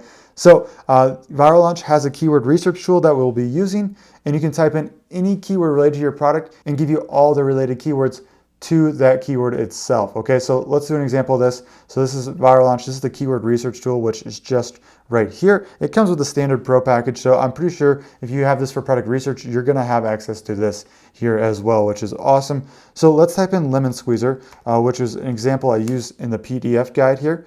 So I type in lemon squeezer, and what happens here is Viral Launch goes ahead and brings up all this data related to lemon squeezer. Okay, so what happens here is they tell us how many times a month customers search for this term, which for lemon squeezer, it's a lot. It's 32,885 times per month, okay? So what they do next is they get the most related keywords to what you typed in and bring them up with the data they have right here, okay? So lemon squeezer press, which is a very relatable product, has 17,000 searches. Lemon juicer, 15,000. Citrus juicer, right, which is very similar to a lemon juicer, 27,000 searches. Lime squeezer, 12,000. Juicer hand, 9,000. Lemon press, 4,000. So you get the point here, guys. So this is all very, very important to figure out the keywords that customers are using to buy these products, okay? So if I wasn't sure if this product or not related to, my lemon squeezer, right? So let's take a look at a lemon squeezer just in general right now. So we can see that these are the sponsored listing. Let's go down to the first organic, which is right here. So you can see this is like yellow manual squeezer thing here. We got stainless steel ones, yellow ones, stainless steel, but pretty much they're all the same. They may be stainless steel, they may be painted yellow. I think maybe these are metal as well. Some of them I'm sure are plastic, but they all look very, very similar, right, guys? So this is what we're trying to sell, right? So when you have that figured out, what you're trying to sell, what product you're trying to sell, then you got to make sure that the rest of these keywords that you're going to use eventually in your title and your listing and your bullets are exactly the same and bringing up the same products that you're trying to sell as well. So, right, so we look at lemon squeezer press, which we're like, okay, is this the same thing that we're trying to sell? And we go down here and we can see it's exactly the same field. So this would be a super relevant term to use in your title, to use in your description, to use in your backend, and eventually run PPC for as well. And the best way, guys, to sort through this is actually hitting volume estimate first. Okay, so we want keywords in our listing with the highest number of searches per month. Okay, so that's why we sort by volume estimate. And then this is the best way to go through and sort through relevancy. Okay, before I had set the priority score, and so it showed all keywords that were the most relevant for the keyword I typed in, which was lemon squeezer right here. So it was kind of hard for me to show you an example of one that's not super relevant. So let's do it with the searches being sorted by volume estimate. So if we look for one that's not super relevant, right, we can take a look, and orange juicer is the first thing that comes to mind here. So if I go here, we can see that this is not the same product that we had before, right? So you see one right here, but it's only got 3 reviews in this area. I'm not sure that this is going to stick very well in this spot, but orange juicer is something totally different, right? There's electronic ones, some press ones, which are kind of cool, but they're not the same product. So that's the example of one you wouldn't use so much in your title in the more important areas of your listing because it's not relevant to your listing, right? So what you do from here is go ahead and download this CSV, and then you can open this up. So let's go back to our PDF here, and we're going to follow along there, but we'll use that Excel sheet here in a second. So you can see right here that I put the example that I just used right into the PDF for you guys, the cheat sheet. That way you guys can follow along as well. So after this, guys, after I get the Excel, right, which we did, I picked the top 5 to 10 keywords here that have the most volume and are related to my product the most, okay, just like I talked about.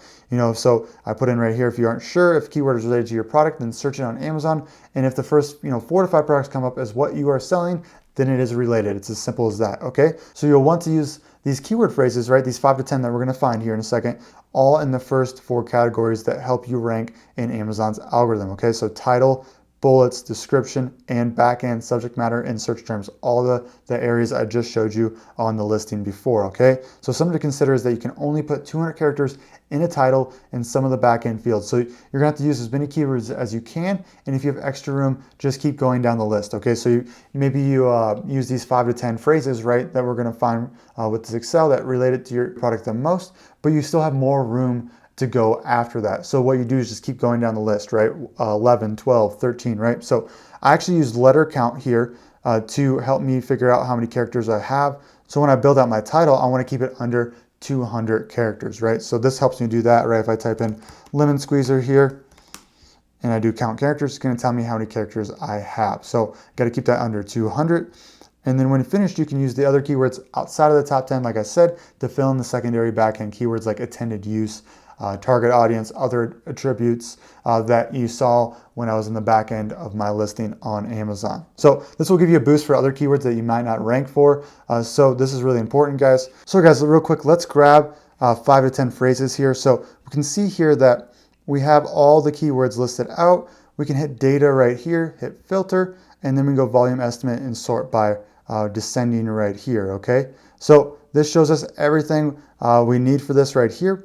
And what we're gonna do is we're gonna ignore these one phrase keywords, right? Especially if they're already used in these bigger phrases. And we're just gonna grab the first 5 to 10 here. So let's see, let's do 10 here. Let's do a couple more because I'm sure we'll exit out a few more here. And what I'm gonna do is gonna put these all the way over here. And we're gonna get rid of orange juicer, right? Because we proved that was not the same. Lemon squeezer press was good. Lemon juicer was good. Lime squeezer was also fine. Hand juicer, juicer hand, manual juicer, citrus press, juice squeezer, lime juicer, citrus squeezer. So these all look good for my listing. I've done many examples for lemon squeezer, and if you look up all these keywords, they're very relevant. So we're just gonna skip that part for just time's sake here, guys. But let's go back to the PDF here, and let's talk about a few more things before we build out our title, okay? Okay, guys, so since we have our keyword research done, now the first part of building our listing is complete, and we'll have all the tools we need to move forward to build our title and build our listing. So let's talk about building a world-class listing. The first thing about building a world-class listing is the photography. So this is probably the most important part of building a credible listing, okay, is the photos. The photos have to look good for people to convert on your listing, okay? So if you have high quality product images, the customer is going to associate that with your product being high quality in itself, right? And the best option to choose between you and your competitors, especially if you have better photography than them. So this will also help you get more traffic, right? People see your price, your reviews, and your first image, also called the hero image, when browsing through the Amazon catalog. So the first image needs to get more attention than the other guys, right? It all has to be on a white background, but there's ways to get people's attention even with a white background and separate yourself from the competition, okay? So you'll need to get these done professionally. I've used local Craigslist photographers and countless online photographers. And I found with Google and Upwork.com, the one I would recommend the most is Viral Launch Product Photography after trying over like 10 plus photographers, okay? So they do the best lifestyles. They understand Amazon the best here. I know I keep preaching about Viral Launch, but why go anywhere else if they've done the best job for me? And it's made things so much easier for me to just do it in one place. And especially when they're the best at photography, it just makes it a hands down slam dunk here. So let me show you my photos on this listing here. If we go back to Amazon, let's see. Okay, so we're back to that listing, right? So let's look at these photos, right? So this is the hero image, guys. This is the first image that we see when searching on Amazon. So customers are going to see this first and go ahead and decide if they want to click through or not. So you can see here, this is the product photography we got done right here. And then we added this little splash of hemp oil in the back to get people's attention, right? So you got to figure out ways to do this when you're just stuck with a white background for your hero image, right? And you can see here that we have other lifestyles done from Viral Launch right here. So they include models, they include sets, things like that. I do have a discount link in the PDF if you guys want to go this way. It's not the cheapest, but again, when you have a product that you know is going to work, you do not want to skimp out on photography, okay? But if you guys are strapped for cash, go on Fiverr, go on Upwork, try to find a local photographer in Craigslist to save some money there until you can save up for professional photography like this one. We can see another photo right here. And what we do, we have probably like 4 to 7 images like this that are great. And what we do is we put these into infographics as well to help display, a lot more of our benefits and things like that, right? So, stress and anxiety buster, omega-3, omega-6, omega-9. So it's just a great way to give the customer more information about your product, right? And help them convert. Okay, so don't skip out on product photography. Come back, search for Boulder's Finest, right? If you need examples, just go there and see, if the photos are better than ours, then you're probably in a good place and got some good photography down here, okay? So don't skip out on that, guys. Again, to have the discount code right here if you guys need it. If not, cheaper options will be Upwork, like I said, Fiverr, local Craigslist, and things like that, okay? So next, guys, is listing copy, right? So we did the keyword research, which is awesome. We're all good there for the SEO purposes. Now we got to talk about making it sound good for the customer, right? So when writing your listing, guys, you got to make sure you're writing it to sell along with including the keywords you researched above. It's this fine balance between keyword stuffing and making it not sound like an auto-generated listing. It's pretty hard to do, but it's very important to do when you're writing your Amazon listing. So the 3 areas where copy matters on your listing is the title, bullets, and product description, right? So right here, and all the way down here, right? So those are the 3 areas that it really counts for. So the title, let's do this one by one, guys. So you want to include all your main keywords, right? Keep them in exact order in which they come. Amazon sees stainless steel lemon squeezer as a totally different keyword than lemon squeezer stainless steel, right? So phrase order is also important when you can get that done. It's not always impossible, but the main keywords you want to rank for, the main phrases, keep them in phrase order as much as you can, okay? Next, make sure you include any specific describing information such as, your green lemon squeezer, or it's a 100 pack, or it's king size, right? This will help your customers locate the exact item they need without scrolling past your product, right? So we can see that in the example right here, 1 ounce, 30 by 500 milligram doses, right? So they're looking for certain doses or a certain flavor or a certain size. You need to make sure that you have that up front in your title to make sure that they find what they are looking for and they don't accidentally scroll past your product, right? Next, guys, make sure the title makes sense and flows well. If your title is just keyword after keyword, it can turn off customers. You'll have to play around with this to make sure you're still using all the keywords you can, okay? So I copy and paste keyword phrases around my title until I have the perfect combination of readability and indexing. And this is where I do that, guys. I take all my main keywords here and I start to squeeze them together and mix them around until it sounds better, right? So this is where I do that to make sure I'm within the character count. And then I could literally just copy and paste one into a phrase order right here, or make sure that I'm at least using, juice and squeezer in 2 separate areas, right? So if I use lime squeezer and I can't fit juice squeezer totally in phrase order, but I have lime squeezer right here. Well, squeezer is taken care of. So I delete this right here. Then I go back up and I see right here, juicer, juicer, juicer, juicer. Okay, juice is not in here. So I now try to include that into my title. Okay. So they do, Amazon does see, plurals and different combinations of words, but they're not very good at this. So if this is an important keyword to you, make sure you include it into your title along with juicer right here, right? So, we have lemon squeezer right here and we can't fit, another phrase in here. We get rid of lemon right here, delete that. Juicer is right here with citrus juicer. We put that in our title. We can delete juicer, okay? So we're hitting multiple birds with multiple stones here, guys. So you're gonna just keep playing around with this. Let me show you an example right here. So use 3 to 4 hyphens maybe to create space in your title. I'm not sure what they're called, but it's certain punctuation that I'm not an expert in. Language arts was always my soft spot. To create spacing in your title, these will help make it look neater and make your phrases more readable when customers are scrolling, okay? So an example title right here. So extra long lemon squeezer, right? We have the phrase right there. Stainless steel, because I want them to know what kind of product mine is, and it's a 2-pack. So these are very important to have up front here. Then I have manual citrus juicer press, right? Squeeze lemon, lime, orange, and extract all fruit juice. Easily clean aluminum metal for heavy duty handheld use and dishwasher safe, okay? So what I did here was let's copy and paste this over here and go up here to show you what I did.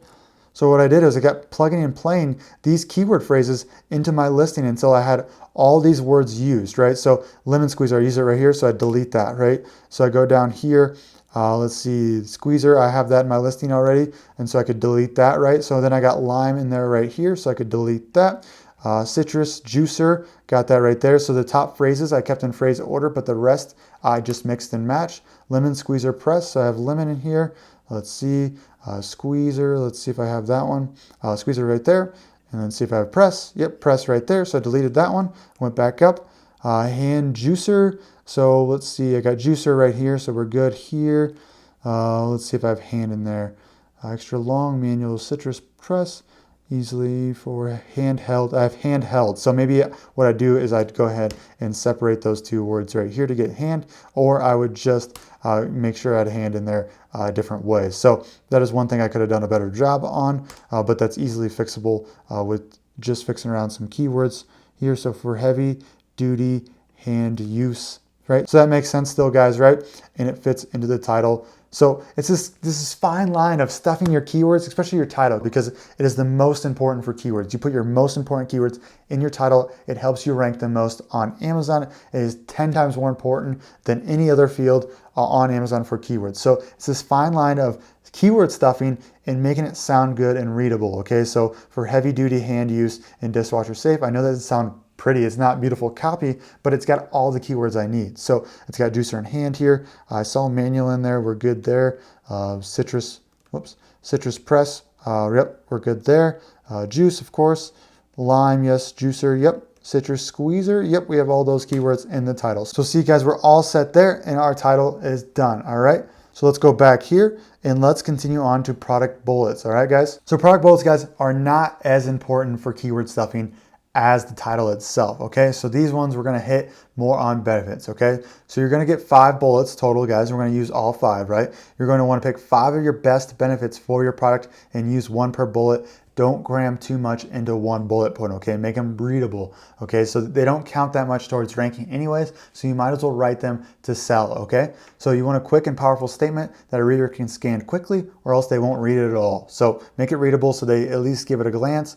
I personally do not use more than 150 characters per bullet. This forces you to make your point more concise, okay? So in the beginning of each bullet, I use simple emojis to stand out and get more attention. My favorite is the check mark and the heart, okay? Just one warning here. Technically, this is against Amazon's terms of service, but just make sure that you use it at your own risk and you know that this is definitely against Amazon's terms of service, but everybody else seems to be doing just fine using them, okay? I also like to use capital letters to highlight the benefit at the beginning, and then the rest of the bullet explains how the features create the benefit, okay? So the customer cares about the benefit first. So customers don't really care that much about the features in themselves, okay? They don't care what metal it's made out of or all the specifics of the product details that you would geek out on, okay? They care about what that feature can do for them, which is the benefit, okay? So here's a quick example.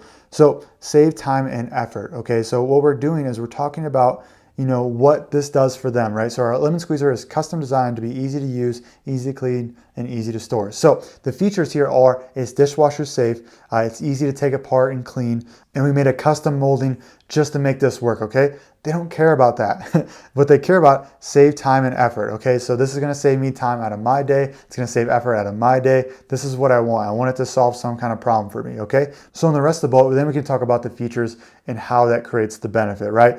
This is a kind of more of a generic example. Let's look again at my Boulder's Finest example, right? So we know after doing market research on other Amazon listings, reading their bad reviews and everything like that, that people cared about not getting snake oil from China. Okay, we knew that for a fact. They didn't want hemp oil from China. They wanted it to be made in the USA, organic and vegan. So that's our first benefit, right? I know this is not, a perfect example of a benefit, but we knew it was so important to our customer that we made the exception here and put that here. So purity and consistency is our number one priority. All Boulder's Finest hemp oils are made in our FDA certified GMP facility in the US, completely cruelty free, which is all true, guys. Obviously don't lie here. So these next 4 bullets, guys, are great examples of what I mean by benefits, okay? We just knew this was very important to our customer. We can see here, ease chronic pain, okay? That lists off our benefit in a concise manner. Hemp oil for pain relief is high in antioxidants for inflammatory free radical defense. High levels of fatty acids can stop pain at the tissue level and pre-inflammation, okay? Stress and anxiety buster, okay? High levels of omega-3, 6, and 9 have been linked in studies to a 20% decrease in anxiety symptoms, relieve stress naturally without harmful prescription meds. Okay, so this is a great example of a benefit, okay? So stress and anxiety buster written in a well, concise manner, right? How is it solving their problems, right? That's the benefit. Then we talk about the features of why, this product solves that problem or creates that benefit, right? So use this as an example, guys. Feel free to come back to this listing as long as it's up, but let's move on to the product description. So for product descriptions, I like to get down and dirty researching all my competitors, guys. You should do this beforehand, before you write any copy anyways, and I will go ahead and read all the reviews and all the questions on the page of my competitors, take notes of all the common ones and the ones frequently used, okay? Then I go ahead and address them on my product description. So if every lemon squeezer listing has people asking, is this lemon squeezer dishwasher safe? You best believe I'll be addressing this in my description, okay? So if every listing has bad reviews on the silicone handles falling off during use, you better address how you've had your supplier double reinforce the adhesive on the handle, right? So make sure you actually did this with your product and don't make false claims. One of the easiest ways to get 1-star reviews, obviously. So pro tip here, guys, research your competitors' listings before you place your order, right? Before you place your order. That way you can go ahead and make sure you improve any common major flaws with your manufacturer and just blow the competition away with all your 5-star reviews after you improve that product, right? So with the product description, obviously we're going to address all those common issues there and answer common questions as well there. We're also going to use HTML coding on your product descriptions to make it look better, okay? A lot of people will just make these block descriptions, right? It's just one big paragraph. No one's going to read those. We got to use some coding, which is so simple. Don't be alarmed here. It's not hard at all. So we'll organize our product description so customers can easily read it and they won't skip right over it, okay? So, with these HTML coding tags, you can make returns, bold letters, make lists, all the good stuff. And here's a quick cheat sheet, guys, of all these different tags you can use to do HTML coding, okay? So to use these tags, guys, all you have to do is open and close them around the phrases or sentences you want, okay? So example here is, imagine this is bold here for a second here, guys. So we have B right here, right, for bold. If we go back up here, we can see formats enclosed text as bold. Also strong does that as well. So we can see here, B is our lemon squeezer dishwasher safe, right? If we put this in description, closed bold statement right here on that phrase. And what would happen here is this would become bold in itself, okay? So I can show you guys examples of this down below. And we can see that, I have spaces here, breaks, right? Because what would happen if I didn't put any coding in here? It'd just be one long paragraph right here. So I put breaks in here, capital letters. You can make list right here. And you can see how it flows much, much better than just one giant paragraph, right, guys? And if we go on the back end here, and let's see, Amazon description here, we can see all that coding right here. So this, guys, don't be afraid of this. It's not that hard. Again, just come back to my listing and check it out. Breaks are just BR. So every time you want a space, you just type in this little guy right here. Then you have a space, and it's that simple. And you can go to, let's see, HTML preview. Let's see if that helps us out here. Code editor. And so what we could do here, if we exit out of that, we can go back to our listing and we can grab all this right here. We can go back to this right here. And we can see it right here and preview this. So we can build it out right here, guys, and then you can see it go right here, okay? So it's not that difficult. Don't be afraid of this.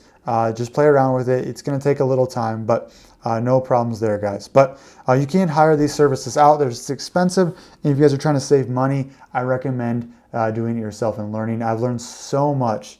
I've learned so much from doing these listings and creating my own listings due to the product research and listing out benefits. I learned a lot about the market and everything like that. So I strongly suggest you guys writing your first couple of listings to really get it down and to learn more about your product and more about Amazon in general. Okay guys, before we finish this section up, I just want to go over a few basics I might have skipped over with this cheat sheet. And before we move on to step 5, which is how to get Amazon reviews and get your product to the top of search results, which is a good one. But basics I might have skipped over. You'll have to start an Amazon Seller Central account to create your product listing, okay? So before you can make your listing and put your listing copy on there, put your title in there, you're gonna have to have an Amazon Seller Central account, which I showed you the back end of mine for Boulder's Finest. So this costs $40 a month for the professional account. There is an individual account that charges you $1 per sale. You won't want that once you start selling over 40 products a month and want to use Amazon's advertising. So the professional account unlocks some features, but when you're just first starting out, just grab the individual account if you're strapped for cash, anything like that. I recommend you guys starting an LLC, guys. That'll help you protect yourself down the line. At first, not so important, but when you start selling a good amount, get an LLC, link it to your Amazon account. That way, if anything goes wrong, you guys are protected there, right?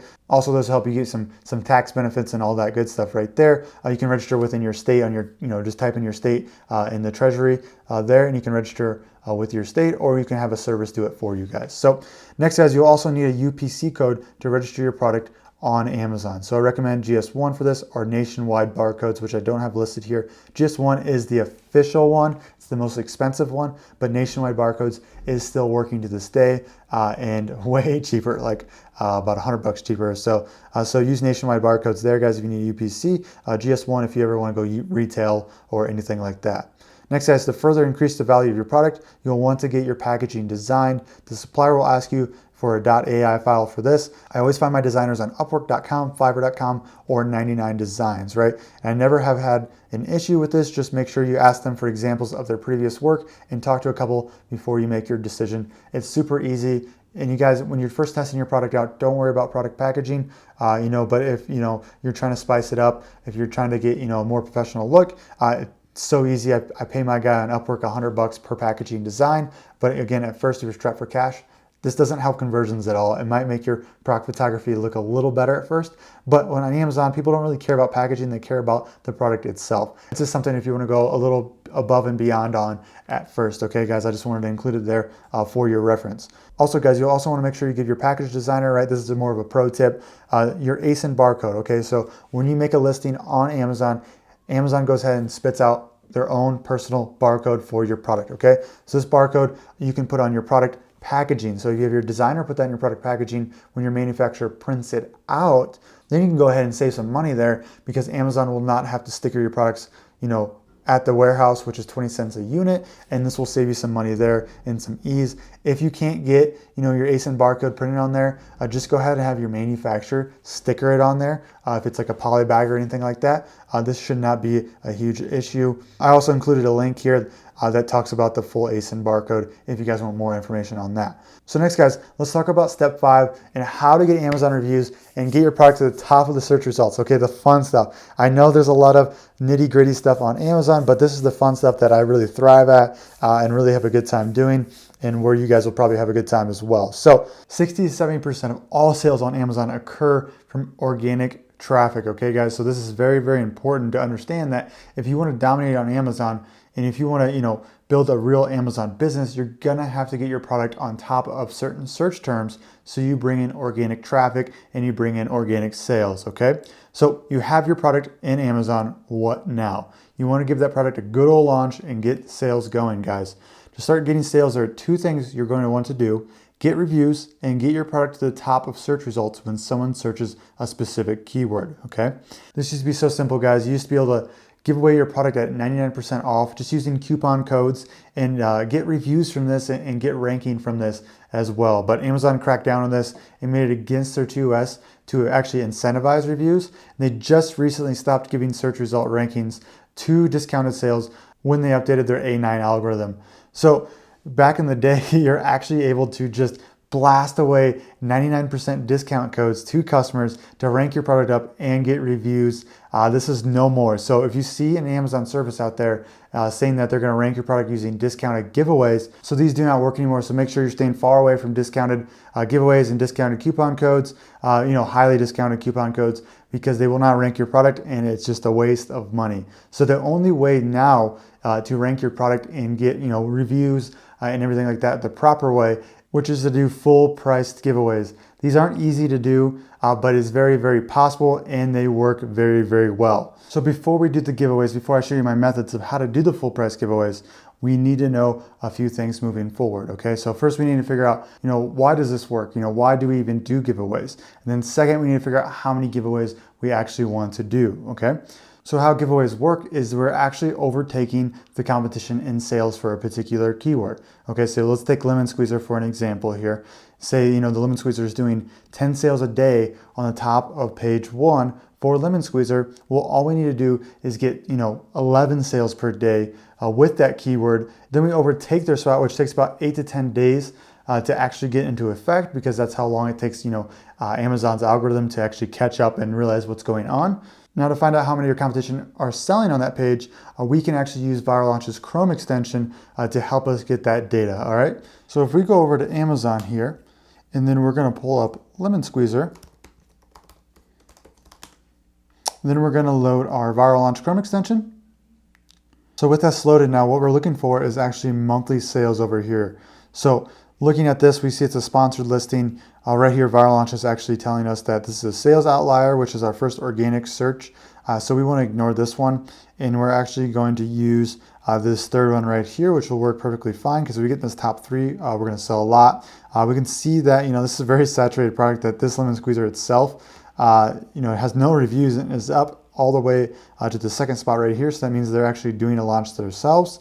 I don't think they're going to stick, and I think this is a bad product niche to get into, but it looks like they're going to learn the lesson the hard way there. But let's use this third example for our example, and we can see the monthly sales are 1,376. So if we bring up the calculator right here, we can go ahead and take 1,376 here and divide this by 30, and we see we get 45.86 sales per day. We just round up to 46 sales, so let's type that in. So 46 is telling us that we need 46 sales per day on this keyword to overtake the third spot at least. We might not get to the first spot, but we don't want to use this data because we can see that this is just crazy high, and that Viral Launch is telling us that this is a sales outlier anyways.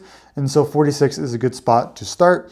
I always like to do 2 or 3 more giveaways per day just to be safe, right? So you don't want to undershoot your giveaways. You rather overshoot, because you're doing this for 8 to 10 days. If you accidentally overshoot, you're just going to get there faster, right? You're going to get there in 6 to 7 days. But if you undershoot after 10 days, you're just going to be stuck on the bottom of page 1 or wherever, and you're just not going to get sales at all. So you rather overshoot than undershoot. That way you're not wasting any of your giveaways and not wasting any money. Now that we know that we need 46 full price giveaways per day on that keyword to start to rank up on the top spots, we need to figure out how to actually do that, right? With full priced sales and full priced giveaways, okay? So I used to use a service called Page1ify.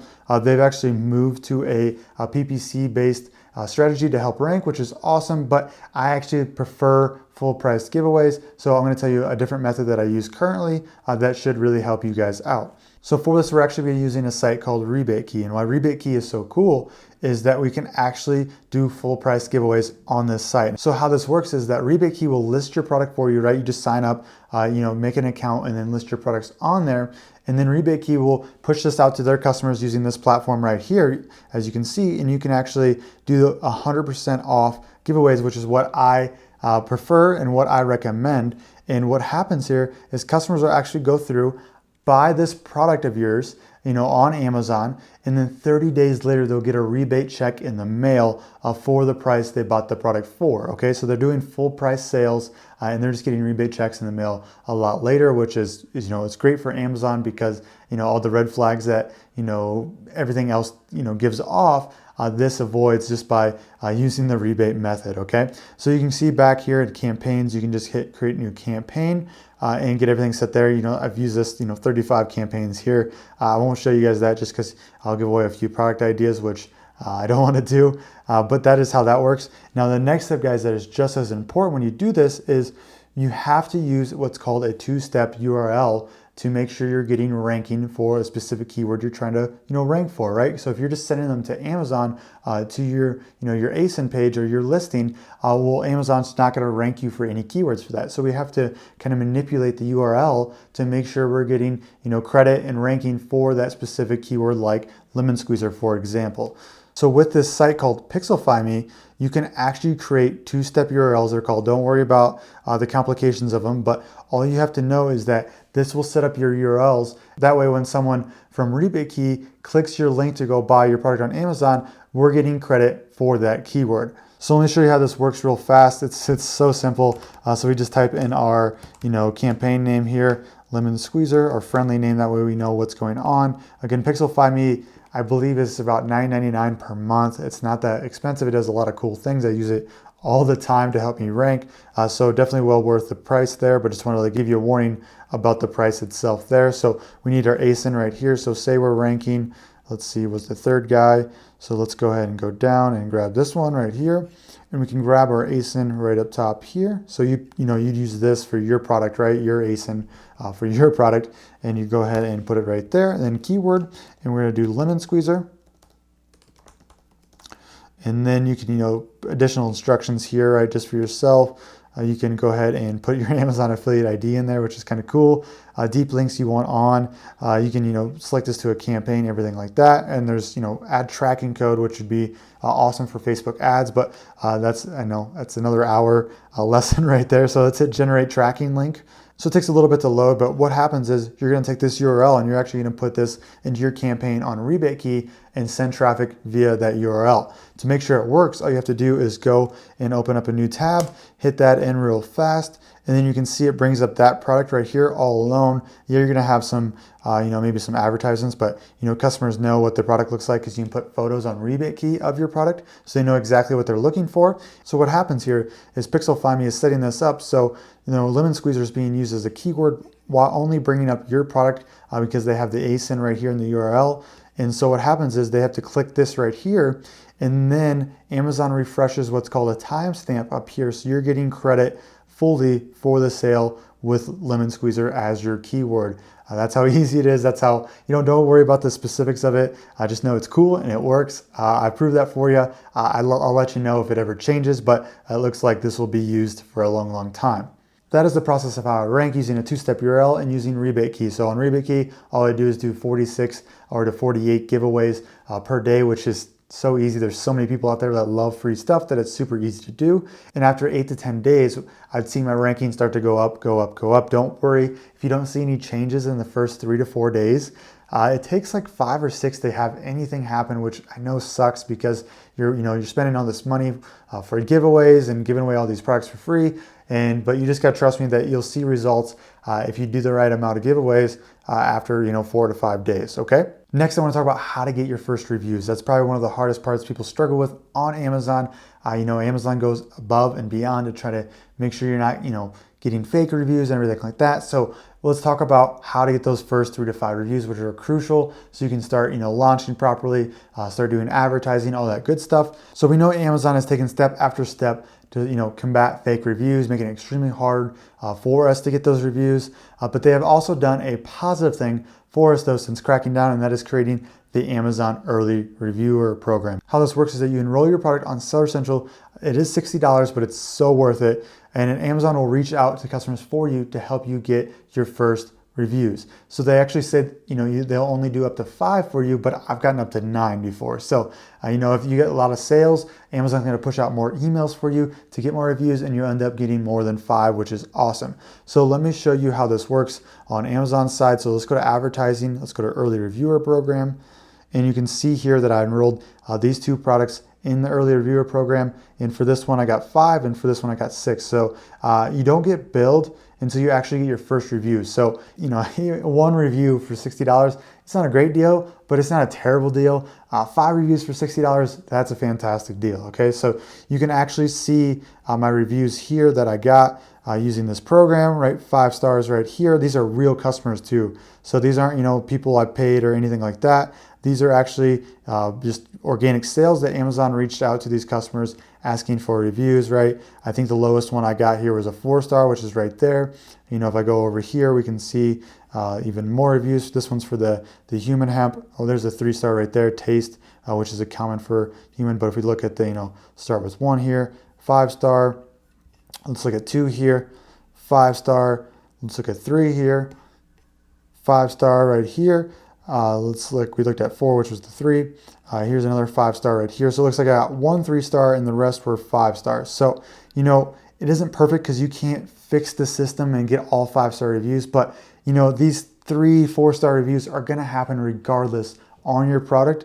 And so, it's well worth it. And don't worry if you get that 3 or 4-star review. Just make sure you're putting out a great product and, making sure you're always improving based on customers' feedback and things like that. So well worth it. That's how you get your first 5 to 6 reviews or even more. And I recommend that everybody does that. So before we move on to step 6, which is about Amazon pay-per-click, which is their advertising system, which is super cool. I want to talk about a few more advanced ways to get reviews. So all these methods right here, we'd have to do a YouTube video per method to show you guys exactly how to do this. But if you're interested in any of these methods, please get in my Facebook group and ask me about them, or look at my other YouTube videos to see if I put that method out there already in better detail for you. So the first one is an Amazon email autoresponder. What this is just a software that hooks up to your Amazon account, and you can use this software to automatically email customers through Amazon's messaging system about your product and everything like that. So you can ask for honest reviews, always ask for honest reviews. Amazon, you can reach out to as many customers as you want where you can and ask for honest feedback. You just cannot incentivize those reviews. That's where it goes against Amazon's terms of service, okay? So this email autoresponder, you can actually send messages to your customers, which is very, very cool, and reach out to them to get their feedback on your product and send them right to your review page. Next one is mini chat. So if you're not familiar with this is if you have a business page on Facebook, which you can easily set up within 5 minutes, you can have a bot hook up to your messaging system and have an automated conversation with a person on Facebook via Facebook Messenger, which is awesome. You can actually run ads and set up your own rebate program essentially on Facebook, and MiniChat will actually automate the whole system for you, which is awesome. Again, another long lesson there. The third one is specialized product packaging inserts. So again, don't do anything that's incentivizing reviews here, like we'll get you a free product if you reach out and leave us a review, but you can get people to reach out to you. Say you have like a free guidebook about your product or a free video and you want to give them that information, people can actually reach out to you with the email you left on your product paper insert, and then you can go ahead and send them the goods, right? The guide, the video, whatever it may be, and then you could actually ask for an honest review. Again, Amazon doesn't care as long as you're asking for an honest review and not incentivizing it with free products or free money. A guide is part of your product, so there's nothing wrong with that if you want to give them a free guide of how to better use your product. Next one is getting customers off of Amazon and creating a customer or email list. So this would be like creating a Shopify store and starting to get customers through there and starting collecting emails, or ClickFunnels. Maybe you have that free guide you're running ads to, and people are just gonna get this free guide in exchange for emails, and you can start talking to them via email and reach out and say, hey, purchase my product, and then you have a line of communication and said, hey, how did you like my product? Can you please leave a review on Amazon?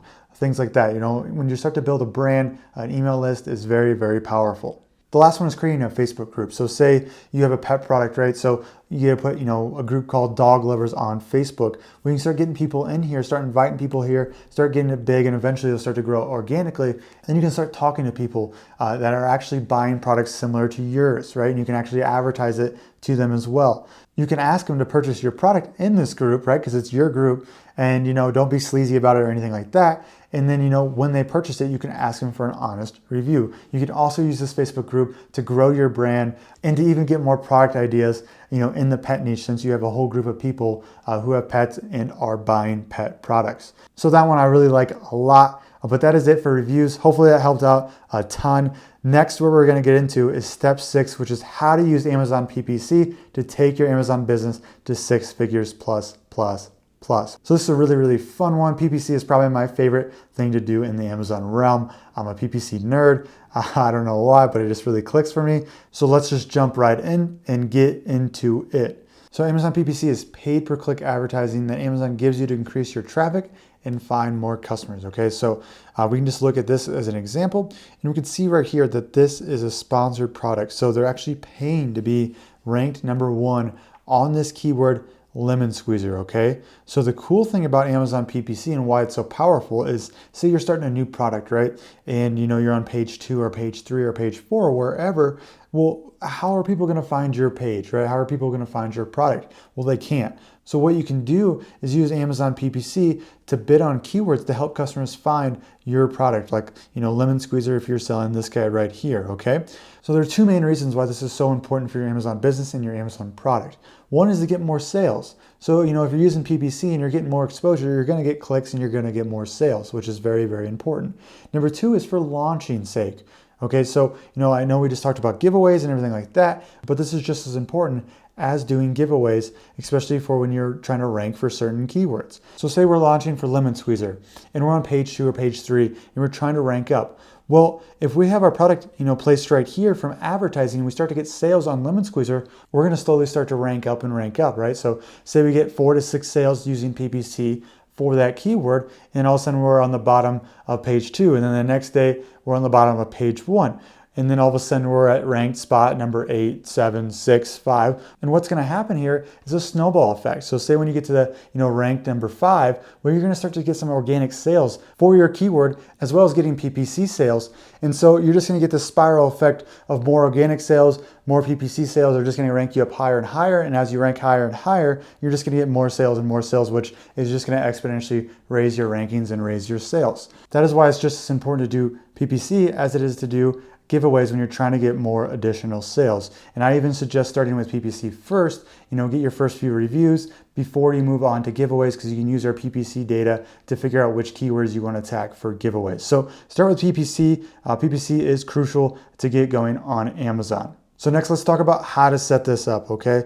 So if we go down here, the first type of campaign we have for PPC is automatic campaigns. These campaigns are done purely by Amazon. You don't have to do anything for these really besides set them up, and Amazon takes data from your listing and they go ahead and set you up with different keywords that they think you are relevant for and think they will get clicks and buys for you. So let's just take this step by step and let's go ahead and start an automatic campaign, and then I'll just go through everything as detailed as possible. So where we're going to go is advertising, campaign manager right here, and then we're going to go all the way down, create campaign. And then we're going to do sponsored products right here. And then we're going to name our campaign. So this is going to be lemon squeezer, if I can spell, auto. And then daily budget, I like to stick between $5 to $10 for my first automatic campaign. Let's just do $10. I add this little 12 here, just, if everybody's doing $10, I have a 12-cent, budget higher than them. So I feel like Amazon's going to give me the edge because I'm spending more. Again, I have no data to prove that this works, but it's just something I do.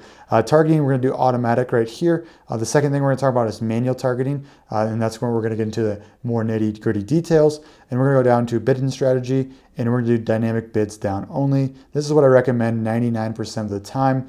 Dynamic bids up and down, what they're recommending, will actually raise your bids by a maximum of 100%. So say you are bidding $1.50 for the keyword, well, they can bid up to $3 to actually win that bid. You don't want that. If you want, a $3 bid, might as well just do dynamic bids down only, set it at $3. That way you actually have a limit on your bids, and instead of, the up and down, bidding double to 75% more to 50% more, like there's really no point to that in my opinion. So dynamic bids down only is what you want. Ad group name, you can name this whatever you want. Lemon squeezer, obviously it's ineligible just because I made it for this example. So let's just put this guy right here and just pretend this is a lemon squeezer for us here.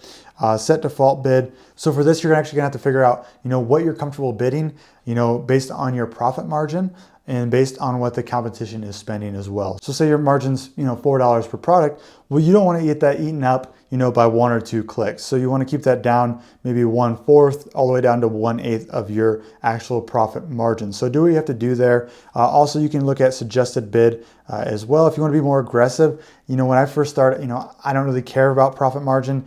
all that much when I'm doing bids. I just want to be more aggressive and get more ranking. So you gotta figure out what you're working with, what your budget is, what your strategy is. But a good tip is maybe 1/4 of your profit margin down to 1/8 when you're really trying to optimize. But when we first get going, $1.59 is a good way to start and a good way to start getting data quicker, or just going to suggested bid, which for this one is $3.20, and this is all dependent on your product niche. Okay. So let's go ahead and launch that campaign, and then that is good to go. That's all you have to do for autos. Amazon's going to do the rest for us, so we don't have to worry about that whatsoever. So let's go back to the cheat sheet here, and let's keep working our way down. So next, guys, we're going to talk about manual campaigns. Manual campaigns are where the money is actually at. Autos are great to start with, great to kind of play around with and test, but manual campaigns are where you're going to get the best results, be able to optimize the most, and get more targeted sales. Okay, so we have 4 types of these campaigns. One is exact, one is phrase, one is broad, and one is product pages, which is a little new and kind of awesome. I'm having great success with these right now, but we're going to talk about exact, phrase, broad first, then we'll move on to product pages a little further down. So when it comes down to it, exact and product pages are the manual campaigns you're going to want to focus on the most. This is more down the line. At first, broad and phrase and autos are going to be your best friends that help you discover keywords. But broad and phrase are always going to be there to help you discover more long tail keywords to start to bid on in the exact manual campaigns. So let's talk about the difference between broad, phrase, and exact real fast before we move on and actually set these campaigns up. So if we go over here, we can actually see different match types and what they actually do. The first one here is broad. And if we're bidding on bamboo skewers in a broad campaign, what it will fire on here is bamboo skewer, right? The actual word here without the S, so the plural. Eco-friendly bamboo skewers, so with the phrase in order here. Bamboo marshmallow roasting skewers, so with bamboo and skewers separated, right? And then bamboo sticks, so it hits bamboo, but it doesn't have to hit skewers. What it won't fire on is stainless steel sticks because there's no keyword combination in here of this. So broad is the biggest net cast you can throw out there. It's going to hit the most relevant keywords to what you're bidding on, possible. So it's a little reckless. It can bid on keywords that aren't relevant to your product and really can waste money. So you have to be careful here, which we'll talk about here in a bit. Phrase is a little more specific. It's still kind of a wide net, but it kind of reins it in a little bit. So if we're bidding on bamboo skewers on a phrase campaign, we're going to be able to bid on eco-friendly bamboo skewers, right? Because bamboo skewers is in phrase order right here. Barbecue bamboo skewers, because bamboo skewers is in phrase order here. It's, it can't be split up. It can't be separated or anything like that. Marshmallow bamboo skewers. So it can only add words on before and after or both. So, what it won't fire on is bamboo marshmallow roasting skewers, bamboo sticks, bamboo barbecue skewers, because, it's separated. Barbecue separates this phrase here. It has to remain. Exact, it's exactly what it sounds like. So if we're bidding on bamboo skewers, it's going to bid on bamboo skewers, bamboo skewer, which is just the plural, and misspelling bamboo skewer. So Amazon's not very good at hitting, plurals and misspellings. So if you think there's traffic to bamboo skewers and bamboo skewer without the S, I would go ahead and bid on both. It's not going to hurt anything. And if this has high volume as a misspelling, I would actually bid on this separately as well. I would not count on bamboo skewers hitting this misspelling, reliably. So that's why I would actually start a new keyword for it. So that's the example for all 3 of them. It's not too bad. At first it may be a little confusing, but feel free to pause it right here and read through this a few more times until you really get it. But let's move on here. So when we start these campaigns, these manual campaigns, what we're going to do, since we have no keyword data yet, we're actually going to use Viral Launch and their keyword research tool to get our first keywords to bid on. So let's do that right now. We go to Viral Launch, just like we did with our listing creation. Oops, not keyword there, lemon squeezer. All right. Click that, let it load for a second.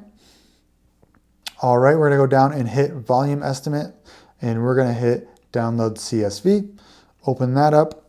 All right, once that's opened up, we're gonna go ahead and extend this out a little bit so we can see all the keywords, hit data, hit filter, and then we're gonna go estimate right here, descending for volume estimate. And then we're gonna grab the first 50 of these. We don't want to go more than this. You can if you want, but I have better results the smaller my keyword ad groups are. So I like to start with 50, not overcomplicate things.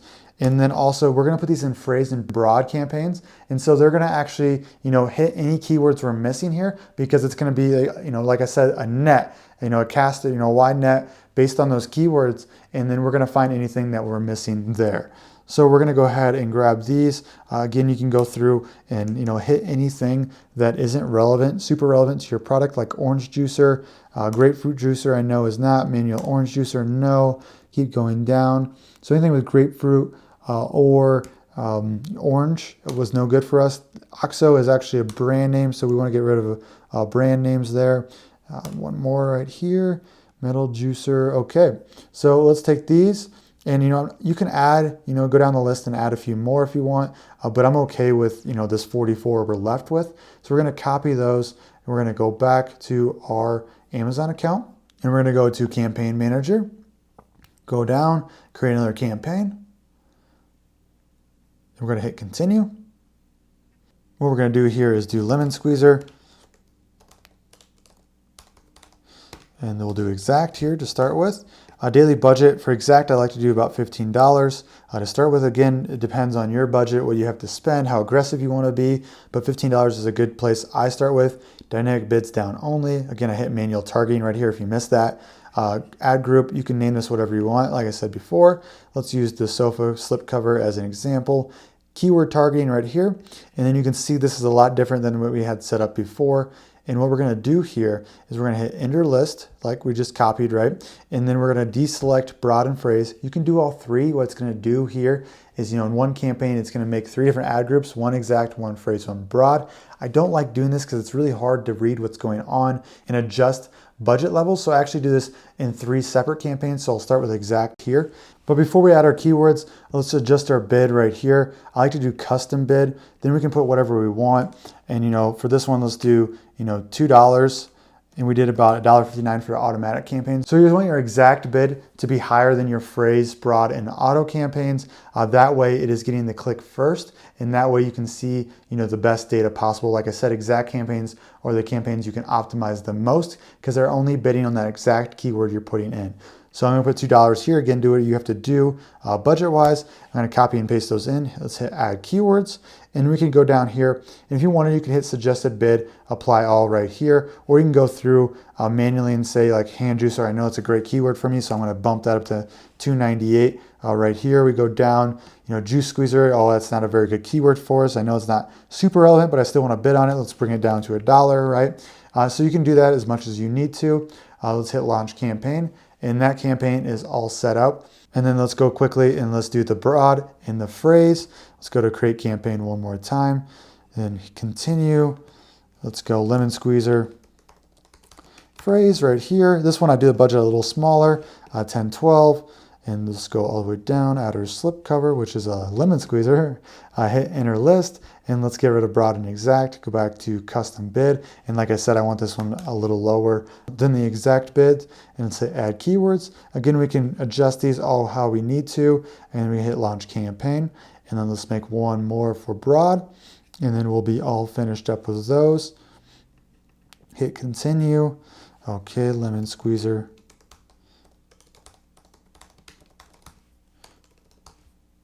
And then this one I do a little lower, $5 to $10 right here, just because it's so widespread. It hits all these different keywords. I don't want it to burn money, so I just make sure that I put that down super low, and I just watch it and I adjust it how I need it. So I'm gonna hit enter list here, custom bid.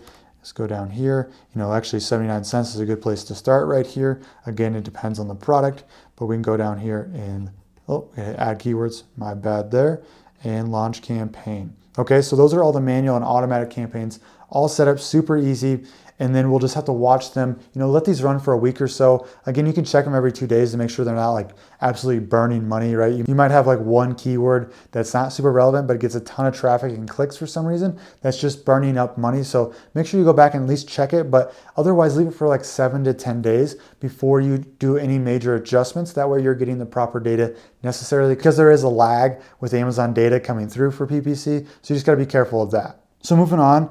Next, I want to talk about product page campaigns. Okay, these are very exciting, a little more complex, but not so bad. So let me show you how those work real fast. Let's go back to Amazon real fast, and let's type in lemon squeezer. All right, if we go down, let's click on this first guy right here. And if we go all the way down here, we can see sponsored products related to this item. So these are product page ads. So you can actually bid on this ASIN right here. Say this is your product right here. We can bid on this ASIN so you are displayed right here. And at first, when I first saw these, I was thinking to myself, there's so many products right here. How are they ever going to buy mine? But for some reason, they work. You just get a lot of window shoppers, people, just looking through and something catches their eye. Like maybe it's this photo, like, oh, yeah, definitely want a 2-pack, one for me, one for my husband or something like that.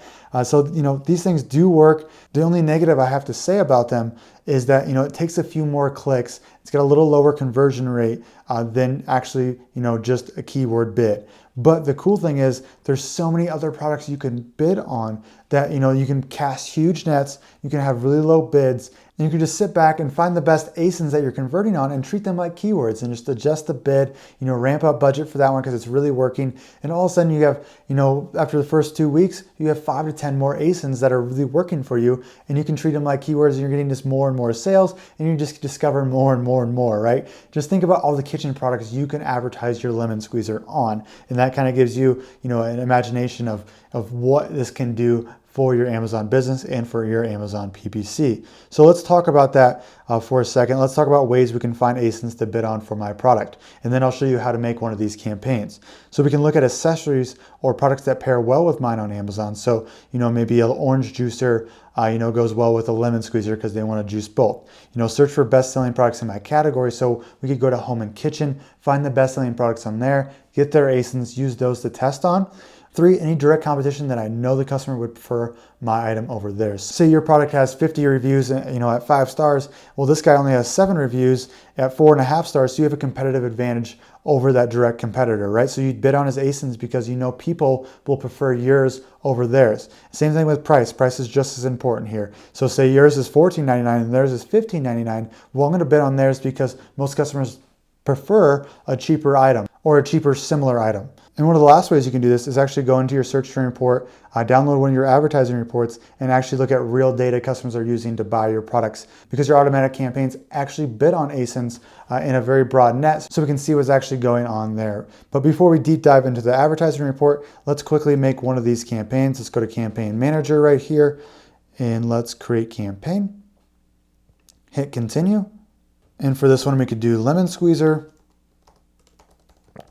product pages, go down, I do about $10 bid for that. We're going to hit manual targeting, ad group, we're going to hit slipcover as our example again, and we're going to hit product targeting this time. So for default bid, I actually do this a little lower than most, just because you're going to get a lot of clicks. Your conversion rate's a little lower, so you want to keep that bid just a little lower. So we can actually start with, categories here. They'll suggest you a category that you can bid in and bid on all the ASINs in that category. Obviously, it's pulling up sofa slip covers because that's the product we picked.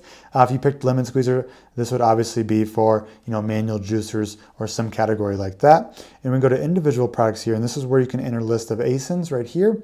And then you can also hit suggested right here. So if we had lemon squeezers, obviously this would be all lemon squeezers. And we can just hit target right here, target right here, and hit that. Or we can, search for any products we want. So say, lemon squeezer here. We hit search there,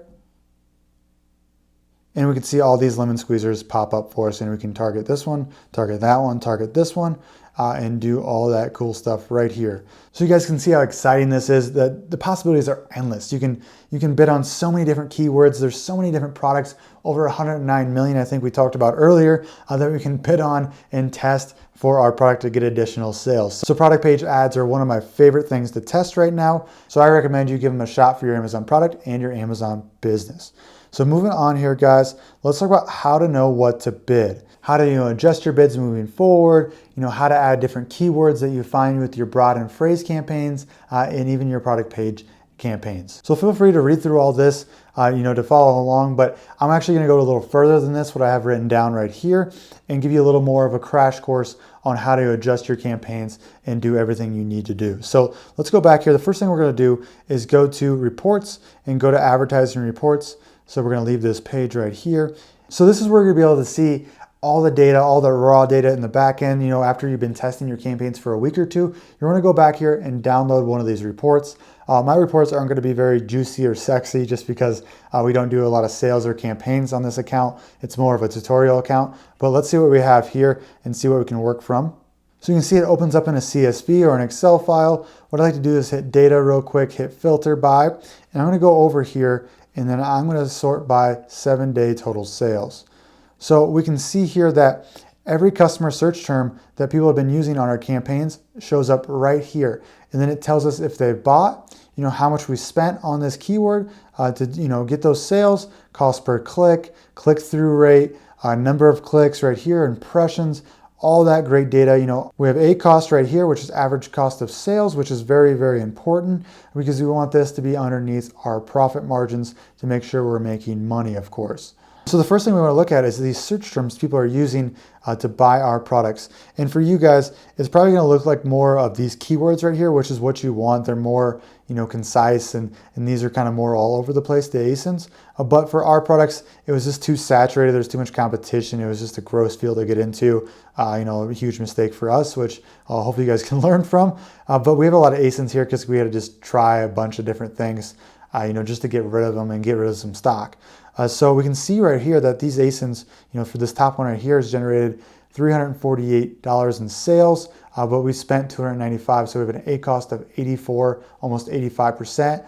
If your profit margin isn't 85% here, you're losing money, right? So this is not a profitable keyword for us. So, we could take this and we can get rid of it in our campaigns, right? But we can see here that this keyword right here, we spent 23, but we sold 104 at a 22% ACost. This is good because hopefully we have a, profit margin at least 30 to 40%. This is a profitable keyword for us. So what we do is we copy this guy, say this was, one we found in our auto campaigns, we copy this guy and make sure that it's in our manual product page campaigns. But we can see right here, we have phrase campaigns. So, this on phrase campaign hemp, it bids on hemp seeds. So maybe hemp seeds is not in our exact campaigns, and we can go over here and look if it's profitable. It's at, one sale at a 40% ACost here. So, maybe we could go ahead and put this in our exact campaign to test further. This is what I personally would do. Anything underneath my profit margin and below or even close, I would go ahead and test it in exact campaigns because those are where you can optimize the most and get the bid correct. So make sure you guys are downloading this, looking through it,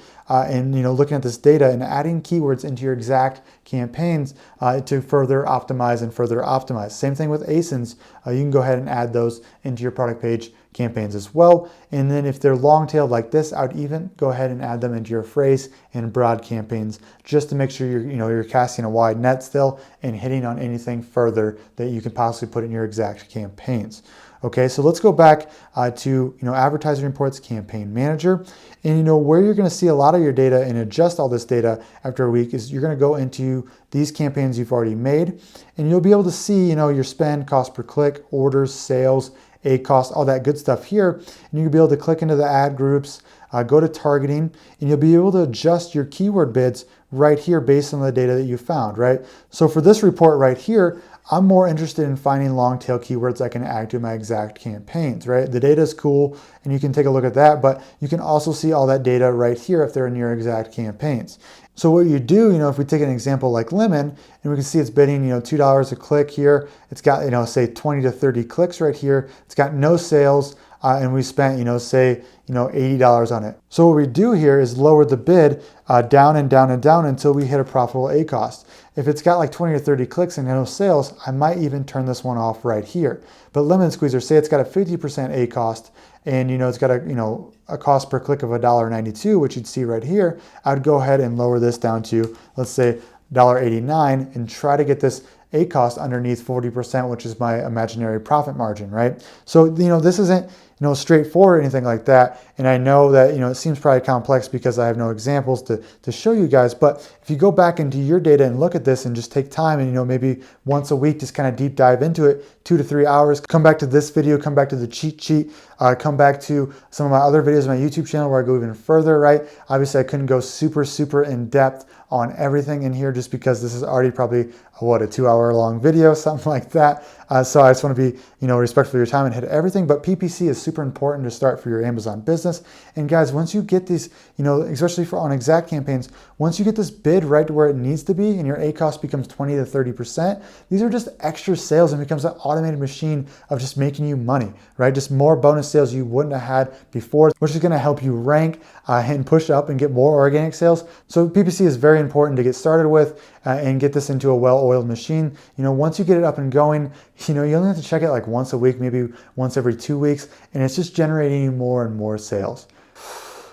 Oh, it's over, guys. I know that was a long one. Thank you for sticking with me if you made it this far. Again, feel free to come back as much as you want to this video and, bookmark it, do whatever you have to do. If you got any questions, on things I missed, please hit me down in the comments below. Like this video as well. Just one more reminder, if you guys want to accelerate your Amazon FBA journey, learn everything I know about Amazon FBA in a step-by-step manner, and have one-on-one video calls, have private group sessions, then please see if there's room in the mentorship program in the link below. I promise you, it is everything I know about Amazon FBA and all the help you need to succeed on Amazon FBA.